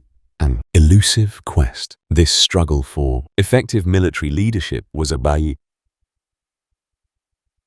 defining feature of the early part of the war, profoundly testing Abraham Lincoln's resolve, his patience, and his ability to learn and adapt as a wartime commander-in-chief. Chapter 14. A Proclamation of Freedom. As the Civil War dragged on through its bloody second year, President Abraham Lincoln faced mounting pressures and a deepening personal conviction that the conflict needed to embrace a higher moral purpose beyond simply restoring the Union as it had been. The issue of slavery, the fundamental cause of the war, loomed large. While he had initially been cautious about alienating the slave-holding border states that remained loyal to the Union, the sacrifices of the war and the intrigues of the Confederacy pushed Lincoln towards a more radical course of action. Regarding emancipation, this shift would fundamentally redefine the nature and aims of the conflict. From the outset of the war, abolitionists and radical Republicans had urged Lincoln to issue an Emancipation Proclamation. They argued that freeing the slaves would strike a powerful blow against the Confederacy's ability to wage war as enslaved labor underpinned its economy and war effort. They also believed it was a moral imperative, aligning the Union cause with the principle of human freedom. Lincoln, however, had to weigh these arguments against several complex considerations. He was concerned about the constitutionality of such an act, the reaction of the border states, and the potential impact on Northern public opinion, which was not uniformly anti-slavery. Throughout the first half of 1864, Lincoln privately wrestled with the idea of emancipation as a war measure. He explored various options, including schemes for gradual, compensated emancipation. However, as the war continued with its immense human cost and Confederate victories, particularly in the East, the strategic and moral arguments for a bolder move gained his strength in his mind. He came to believe that emancipation was not only morally right, but also a military necessity, a way to weaken the Confederacy and strengthen the Union both domestically and in the eyes of foreign powers like Britain and France, which were officially neutral, but whose potential recognition of the Confederacy was a constant concern. In July 1864, Lincoln informed his cabinet that he had decided to issue an Emancipation Proclamation. He presented a draft to them, but Secretary of State William Seward advised him to wait for a Union military victory before making such a momentous announcement. Seward reasoned that issuing it after a string of defeats might make it appear as an act of desperation, a last shriek on the retreat. Lincoln, ever the pragmatist, saw the wisdom in this counsel and decided to bide his time, waiting for a more opportune moment on the battlefield. That moment came in September 1862, following the Battle of Antietam in Maryland. While the battle was tactically inconclusive, it forced General Robert E. Lee's Confederate Army to retreat from its invasion of the North. Though not the decisive victory Lincoln might have hoped for, it was enough of a success to provide the platform he needed. On September 22nd, 1864, just 5 days after the battle, President Lincoln issued his preliminary Emancipation Proclamation. This document declared that as of January 1st, 1863, all enslaved persons in any state or part of a state still in rebellion against the United States shall be then forward and forever free. The preliminary proclamation gave the Confederate States 100 days to cease their rebellion and return to the Union if they wished to avoid the edict of emancipation. None of them did. Consequently, on New Year's Day, January 1st, 1863, Abraham Lincoln signed the final Emancipation Proclamation. This historic document declared free all slaves in the rebellious territories. It is important to note its limitations. It did not apply to enslaved people in the loyal border states, Delaware, Maryland, Kentucky, and Missouri, nor to those in Confederate areas already under Union control. Lincoln justified these exclusions based on his war powers. He argued he could only emancipate slaves in territories currently in rebellion as a military necessity. The immediate practical impact of the Emancipation Proclamation was in some ways limited. It directly freed very few slaves on the day it was issued, as it applied only to areas where the Union government had no effective control. However, its symbolic and long-term significance was immense. It fundamentally transformed the character of the war. The struggle was no longer solely about preserving the old Union. It was now also explicitly a war to end slavery and to achieve human liberty. This gave the Union cause a powerful moral authority both at home and abroad, making it far more difficult for European powers to consider recognizing or supporting the Confederacy. Furthermore, the Emancipation Proclamation officially authorized the recruitment of African American men into the Union Army and Navy. Thousands of formerly enslaved men and free blacks rushed to enlist, eager to fight for their own freedom and the liberation of their people. These soldiers, who eventually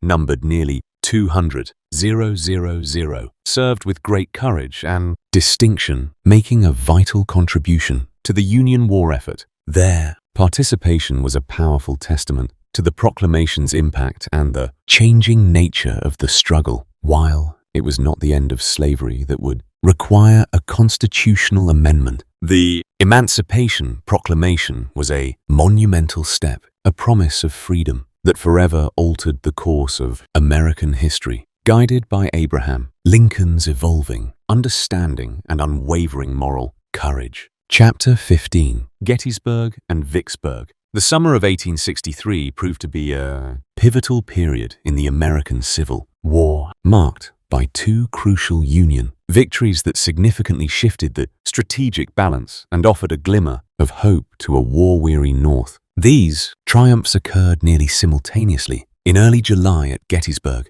Pennsylvania in the east, and at Vicksburg, Mississippi in the west, for President Abraham Lincoln, who had endured so many months of military frustration and setbacks. These successes provided a much-needed validation of his leadership and the Union's perseverance. In the Eastern Theater, Confederate General Robert E. Lee, emboldened by his earlier victory at Chancellorsville, launched his second invasion of the North. He hoped to win a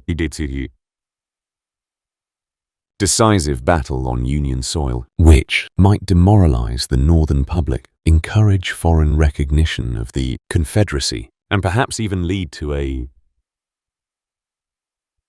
negotiated peace. His army of Northern Virginia crossed into Pennsylvania, where it encountered the Union Army of the PTOAC, now under the command of General George Meade, near the small town of Gettysburg. The ensuing battle, fought over 3 brutal days from July 1st to July 3rd, 1863, was the largest and bloodiest battle ever fought on the North American continent. The fighting at Gettysburg was ferocious, with both sides displaying immense courage and suffering.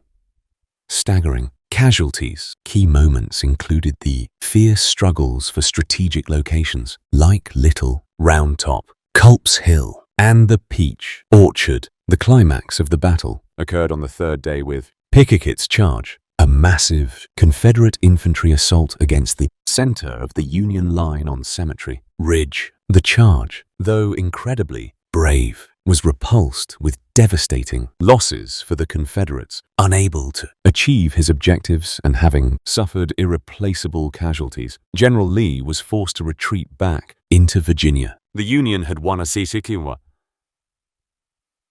critical defensive victory, effectively ending Lee's offensive capabilities on such a grand scale for the remainder of the war. Almost concurrently with the victory at Gettysburg, the Union achieved another monumental success far to the west. General Ulysses S. Grant, after a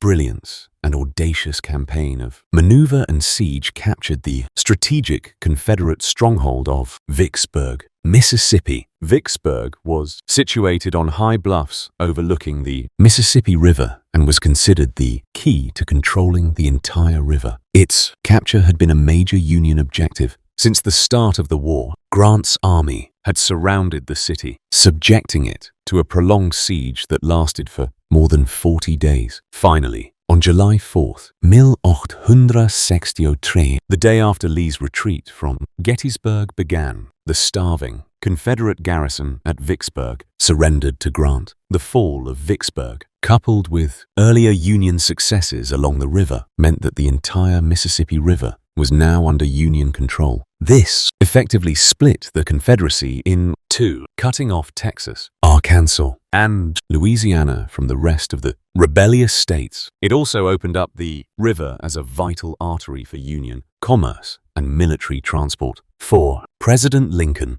Grant's victory at Vicksburg was particularly gratifying. He had long recognized the strategic importance of the Mississippi and had placed great faith in Grant's tenacity and military skill. Even when Grant had faced criticism, these twin victories at Gettysburg and Vicksburg, occurring within days of each other, marked a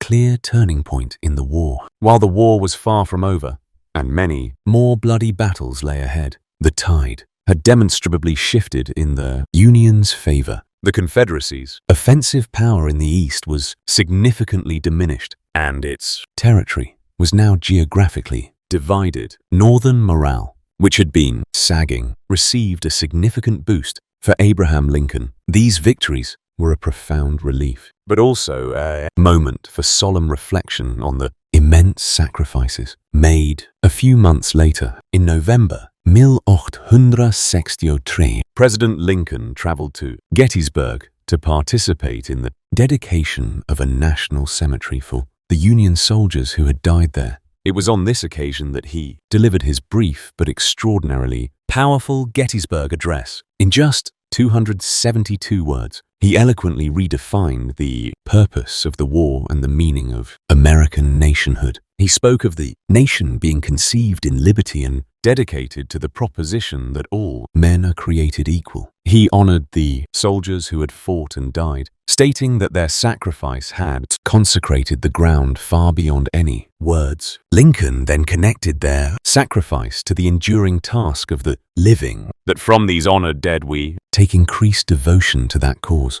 for which they gave the last full measure of devotion, that we here highly resolve that these dead shall not have died in vain, that this nation under God shall have a new birth of freedom, and that government of the people, by the people, for the people shall not perish from the earth. The Gettysburg Address, delivered in the wake of a crucial military victory, transcended the immediate context of the war. It became a timeless expression of America's highest ideals and a profound meditation on the enduring meaning of self-government and human equality, forever linking the battlefield, sacrifices to the very survival and purpose of the nation. Chapter 16. The price of re-election. As the year 1864 dawned, the Civil War, despite significant Union victories at Gettysburg and Vicksburg, raged on with no definitive end in sight. The human cost was staggering, and a weary Northern public increasingly longed for peace. Against this somber backdrop,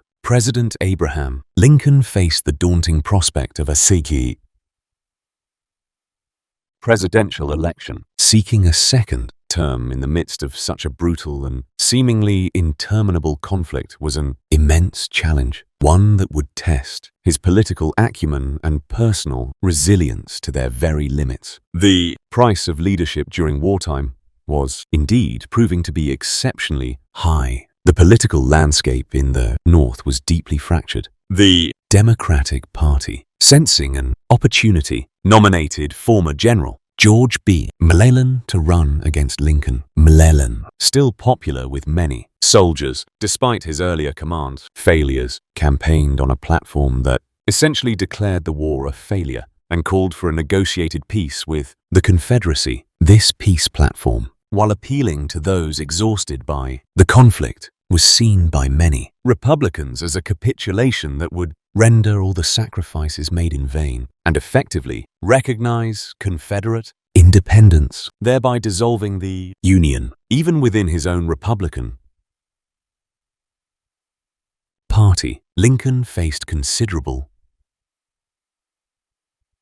opposition. Radical Republicans, frustrated by what they perceived as his overly cautious approach to Reconstruction and his initial slowness on emancipation, briefly considered alternative candidates. Some felt he was not prosecuting the war vigorously enough or was too lenient in his proposed terms for restoring the Southern states to the Union. Treasury Secretary Salmon P. Chase, an ambitious member of Lincoln's own cabinet, made maneuvers to secure the nomination for himself, though these efforts ultimately failed to gain significant traction. For a time, Lincoln's chances of even being renominated, let alone re-elected, seemed uncertain. The summer of 1864 was a particularly bleak period for Lincoln and the Union cause. General Ulysses C. Grant, now in command of all Union armies, was engaged in a relentless but bloody campaign against General Robert E. Lee's forces in Virginia. Battles like the Wilderness, Spotsylvania Courthouse, and Cold Harbor produced horrific casualties for the Union, leading some in the North to label Grant a boot.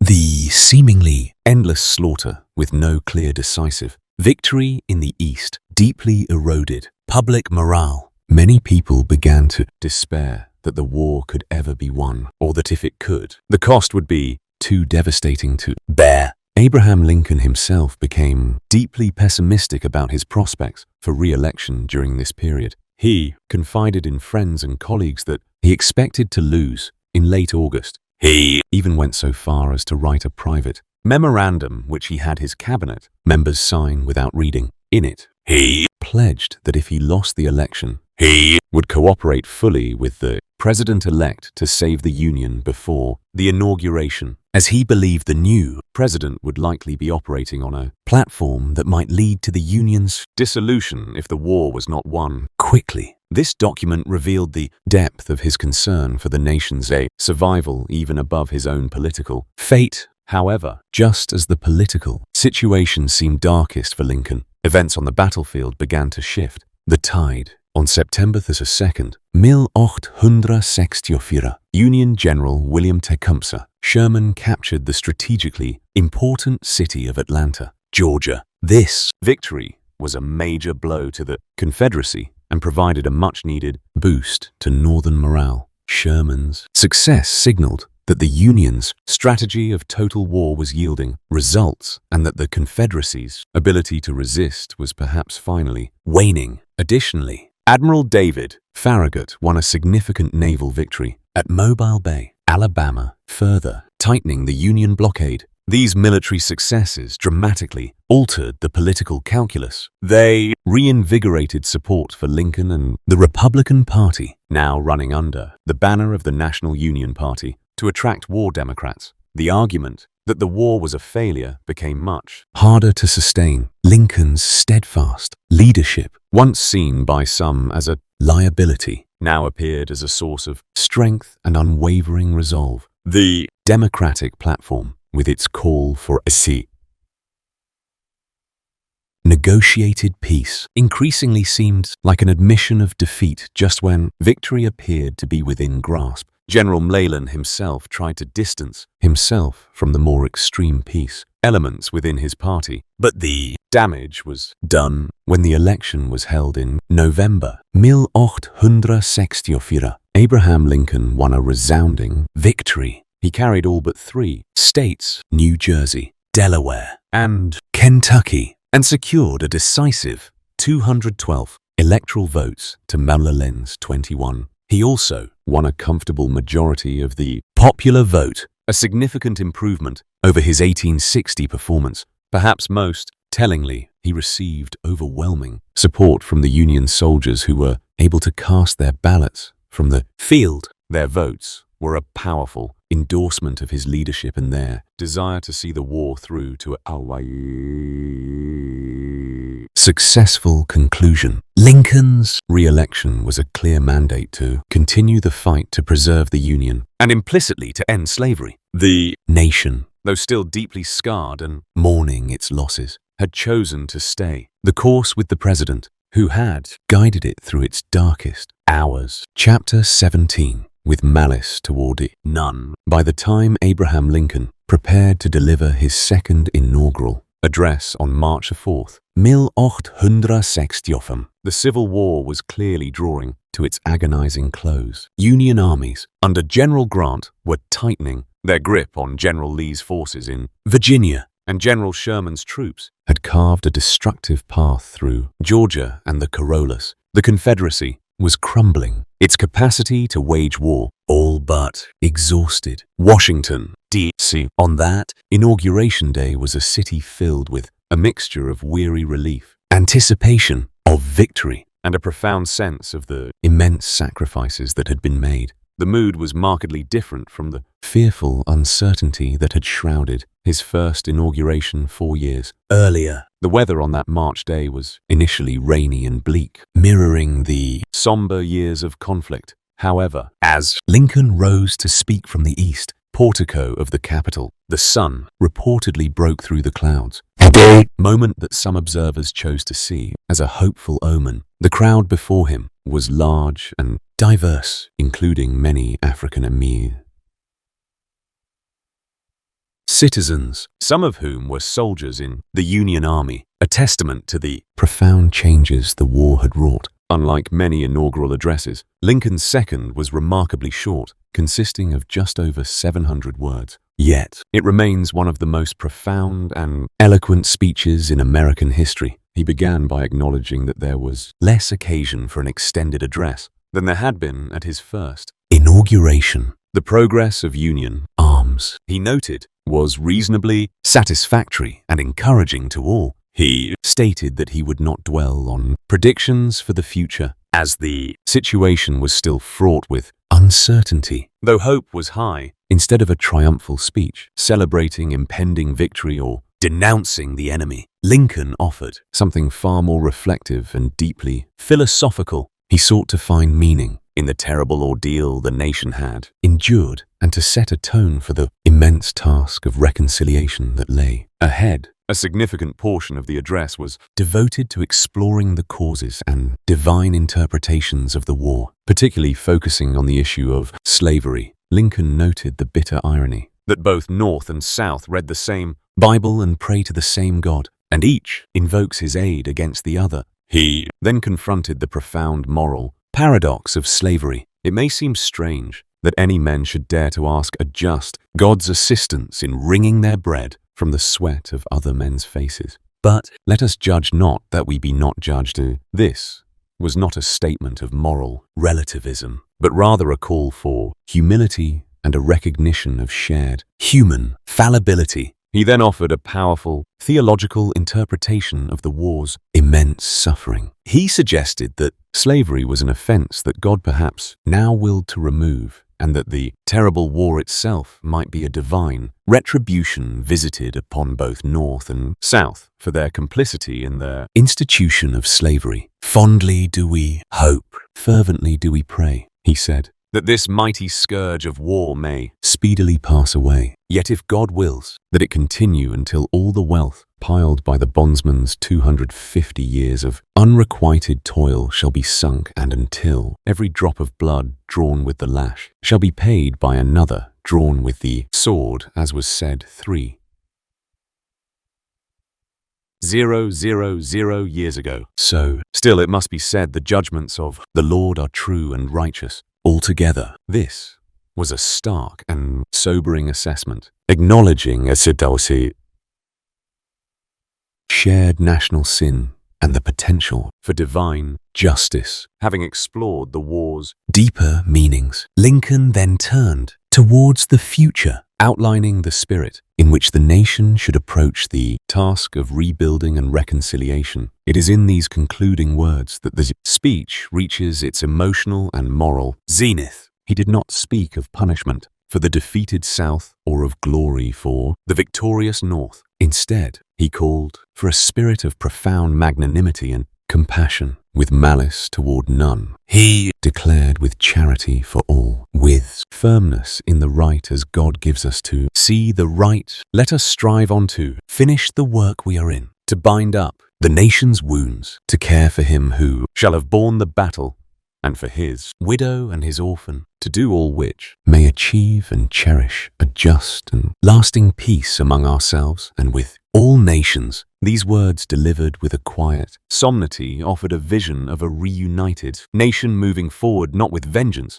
but with forgiveness and a shared commitment to healing. Lincoln's second inaugural address was not met with universal acclaim at the time. Some in the North found it too forgiving, too lacking in triumphalism. Some in the South, had they been inclined to listen, might have found its theological judgments harsh. Yet over time, it has come to be recognized as a masterpiece of political and moral literature. It reflected Lincoln's own deep spiritual struggles, his profound empathy, and his unwavering commitment to a just and merciful peace. It stands as a timeless testament to his character and his vision for a restored union, a vision that sought not to crush the defeated, but to heal a fractured nation. Chapter 18, the final terrible swift sword. In the early spring of 1865, following Abraham Lincoln's poignant second inaugural address, the Civil War moved inexorably towards its conclusion.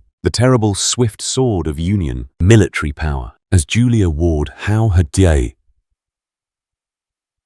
written in the battle hymn of the Republic, was now striking its final, decisive blows against a weakened and exhausted Confederacy. General Ulysses S. Grant, with relentless determination, continued to press his siege of Petersburg, Virginia, a critical supply hub for the Confederate capital of Richmond and General Robert E. Lee's Army of Northern Virginia. The strategic situation for the Confederacy was becoming increasingly dire. General William T. Sherman's Union forces, having completed their destructive march through Georgia, had turned north and were now advancing through the Corollas, further crippling the Confederacy's ability to sustain the war effort. Lee's army, trapped in the defenses around Petersburg and Richmond, was dwindling in numbers due to casualties, desertions, and a severe lack of supplies. The Confederate soldiers were hungry, poorly clothed, and increasingly demoralized, though many still fought with a desperate courage born of loyalty to their cause and their esteemed commander. On April 2nd, 1865, Grant's forces finally broke through Lee's thin defensive lines at Petersburg. This decisive breakthrough forced Lee to order the immediate evacuation of both Petersburg and Richmond. The Confederate government, including President Jefferson Davis, hastily fled the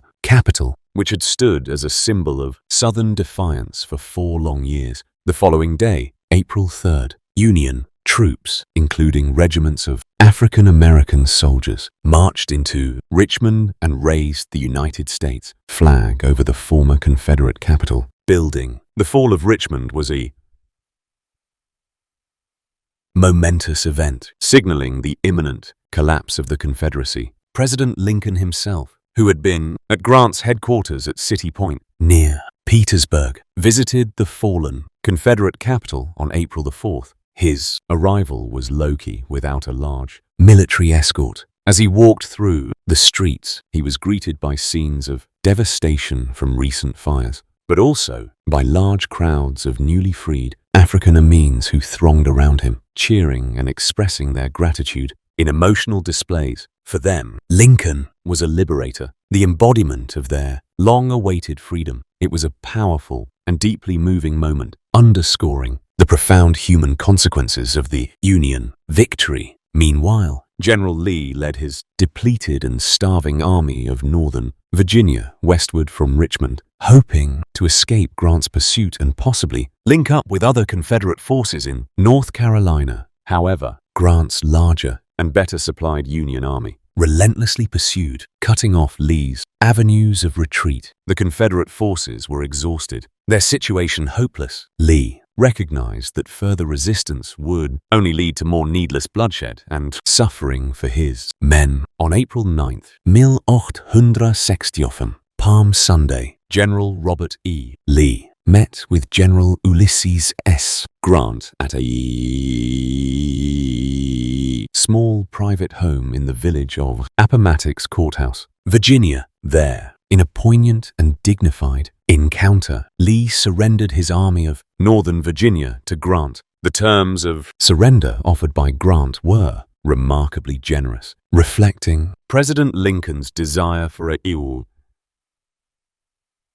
magnanimous peace and a swift reconciliation. Confederate soldiers were allowed to keep their sidearms and personal horses, and they were paroled and allowed to return to their homes, provided they pledged not to take up arms against the United States again. Grant also ordered that rations be provided to Lee's starving army. The surrender at Appomattox Courthouse, while not technically the end of all Confederate resistance, other smaller Confederate forces would surrender in the following weeks, was widely recognized as the effective end of the Civil War. News of Lee's surrender spread rapidly, setting off joyous celebrations across the North. Washington, D.C. erupted in a cacophony of cheers, cannon fire, and illuminated buildings. The 4 long, brutal years of conflict, which had claimed more than 600,000 American lives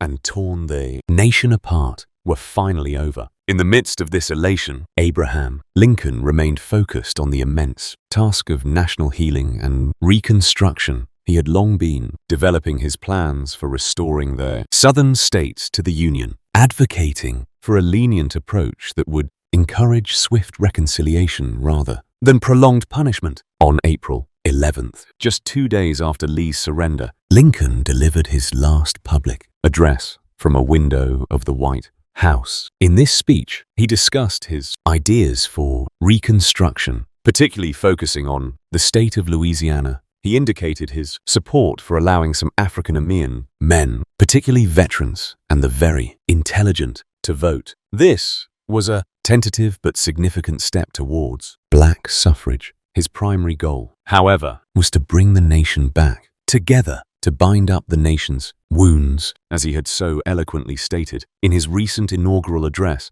The terrible swift sword had done its work. Now the work of peace and reunion had to begin. Chapter 19. A nation mourns a star extinguished. The days following General Lee's surrender at Appomattox Courthouse were filled with a profound sense of relief and jubilation across the northern states. The Civil War, after 4 long and agonizing years of bloodshed and sacrifice, was effectively over. Washington, D.C. was particularly alive with celebrations. President Abraham Lincoln, who had carried the immense burden of leadership through the nation's darkest trial, could finally look towards a future of peace and reunification. He spoke of reconciliation and began to focus more intently on the complex task of reconstructing the shattered South. Tragically, he would not live to see these plans through. On the evening of April 14th, 1860, Good Friday, Abraham Lincoln and his wife Mary Todd Lincoln sought a few hours of relaxation and entertainment. They decided to attend a performance of the popular comedy Our American Cousin at Ford's Theater in Washington. General Ulysses W.O.R.G. Grant and his wife had initially been invited to join them, but they had declined, opting to travel out of the city. The presidential party, which also included a young officer named Major Henry Rathbone and his fiancée Clara Harris, arrived at the theater and settled into the presidential box, which was decorated with flags. During the third act of the play, at a moment when a particularly funny line often elicited loud laughter from the audience, a man silently entered the presidential box from the rear. This man was John Wilkes Booth. a well-known actor and a fervent Confederate sympathizer. Booth, driven by a fanatical hatred for Lincoln and a desperate desire to avenge the defeated South, had been part of a larger conspiracy to assassinate several high-ranking Union officials that very night. He knew the layout of Ford's theater well and had carefully planned his actions, stealthily approaching the president from behind. John Wilkes Booth aimed a .44 caliber Derringer pistol at the back of Abraham Lincoln's head and fired a single shot at close range. Major Wethbone, realizing what had happened, lunged at Booth, but the assassin slashed him severely on the arm with a large knife. Booth then dramatically leaped from the presidential box onto the stage below, reportedly shouting, "Six Emperor, Tyrannus, thus always to tyrants the motto of Virginia and possibly the South is avenged." Though he broke his leg in the fall, Booth managed to escape through a back exit of the theater where a horse was waiting. Chaos erupted inside Ford's theater. Mary Lincoln screamed, and the audience was thrown into a state of panic and disbelief. Doctors were immediately summoned to the presidential box. They found President Lincoln slumped in his chair, mortally wounded. The bullet had entered the left side of his head and lodged behind his right eye. It was clear that the wound was fatal. Carefully, a group of soldiers and doctors carried the unconscious president out of the theater and across the street to a modest boarding house owned by William Peterson. He was laid diagonally on a bed in a small back room, as his tall frame was too long for the bed. Throughout that long and sorrowful night, government officials, cabinet members, and close friends kept a vigil by Lincoln's bedside. Mary Lincoln, overcome with grief, remained in an adjoining room. Doctors could do nothing to save him. Abraham Lincoln, the 16th President of the United States, never regained consciousness. He passed away at 7:22 on the morning of April 15th, 1860. Upon his death, Secretary of War Edwin M. Stanton, who had been present through much of the night, reportedly uttered the memorable words, "Now he belongs to the ages," or "Now he belongs to the angels." 1 second, news of the assassination spread rapidly across the nation via telegraph, plunging the country into profound shock and mourning. The joyous celebrations of the war's end were abruptly replaced by disbelief, outrage, and an outpouring of immense grief. Flags were lowered to half-mast, businesses closed, and public buildings were draped in black. People wept openly in the streets. The sense of loss was overwhelming. The man who had saved the Union, who had guided the nation through its greatest crisis, and who had proclaimed emancipation for millions, had been struck down at the very moment of triumph and reconciliation. A massive manhunt was immediately launched for John Wilkes Booth and his co-conspirators. Booth managed to evade capture for 12 days, but he was eventually cornered in a tobacco barn in Virginia and was shot and killed on April 26. Several other conspirators were arrested, tried by a military commission, and either hanged or imprisoned. The assassination of Abraham Lincoln was a national tragedy of unparalleled proportions. It not only cut short the life of a great leader, but also cast a dark shadow over the early years of Reconstruction, depriving the nation of his wisdom, compassion, and moral authority at a time when they were most desperately needed. A star had indeed been extinguished, and a nation mourned its fallen president with a depth of sorrow rarely witnessed. Chapter 20. The Enduring Light of Liberty. The assassination of Abraham Lincoln in April 1860, just as the Civil War was drawing to its agonizing close, plunged the United States into an unprecedented period of national mourning. The man who had steered the nation through its most perilous crisis, preserved the Union, and championed the cause of human freedom was suddenly gone. Yet even as the country grieved, the foundations of his legacy were already firmly established. A legacy that would not only shape the future of America, but also resonate as an enduring beacon of liberty and democratic ideals around the world for generations to come. Lincoln's most immediate and tangible achievement was the preservation of the United States as a single, indivisible nation. When he took office, the Union was already fracturing, with southern states seceding and forming their own confederacy. Through 4 years of brutal warfare, he remained steadfast in his conviction that the Union must be saved. He skillfully navigated immense political pressures, military setbacks, and moments of profound national despair, never wavering from this central goal: his leadership, his unwavering resolve, and his ability to articulate the profound importance of maintaining the last best hope of Earth, as he once called the American experiment, were crucial to the Union's ultimate victory. Inextricably linked to the preservation of the Union was his role in ending slavery. While he initially approached the issue with caution, prioritizing the restoration of the Union, his views evolved throughout the war. The Emancipation Proclamation of 1863, though limited in its immediate scope, fundamentally transformed the nature of the conflict into a war for human liberation. It was a bold and pivotal act that set the stage for the 13th Amendment to the Constitution, which ratified shortly after his death formally abolished slavery throughout the entire nation. Lincoln's journey on slavery from a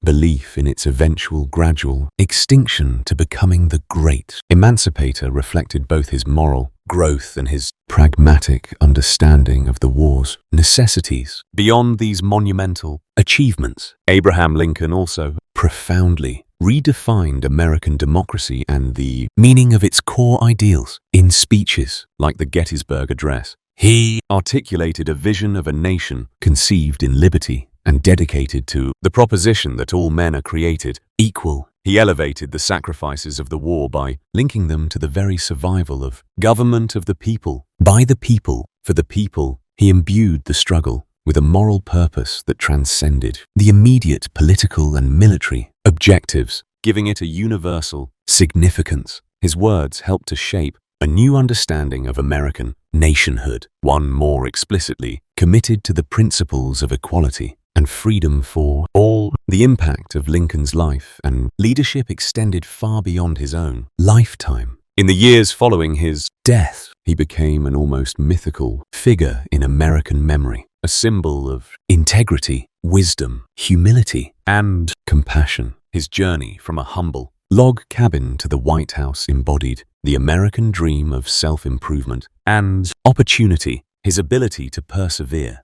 through immense personal tragedy, the loss of children, the burdens of a wartime presidency, and his capacity for empathy and forgiveness even towards his former enemies resonated deeply with the American people. Monuments were erected in his honor, most notably the majestic Lincoln Memorial in Washington, D.C., which stands as a powerful symbol of national unity and the enduring principles for which he stood. His words and actions continued to inspire movements for civil rights and social justice both within the United States and around the world. His steadfast opposition to the expansion of slavery and his eventual embrace of emancipation provided a powerful precedent for future struggles against oppression and inequality. Leaders and ordinary citizens alike have drawn inspiration from his eloquence, his moral courage, and his unwavering commitment to the ideals of liberty and justice. The enduring light of his legacy can be seen in the ongoing efforts to create a more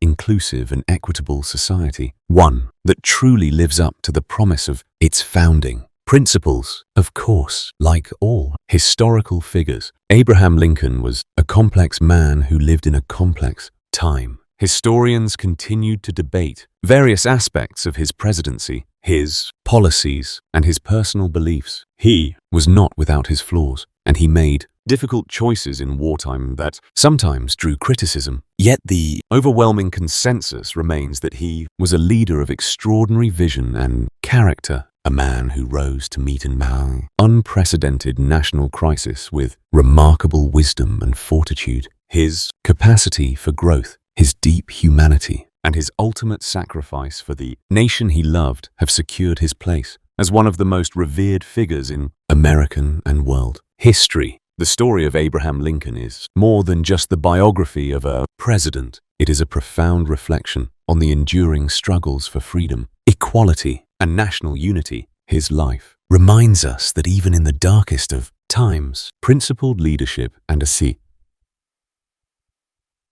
commitment to higher ideals can guide a nation towards a new birth of freedom. The light he helped to ignite continues to illuminate the path for those who believe in the power of democracy and the inherent dignity of every human being. His legacy is not just a matter of historical record, it is a living inspiration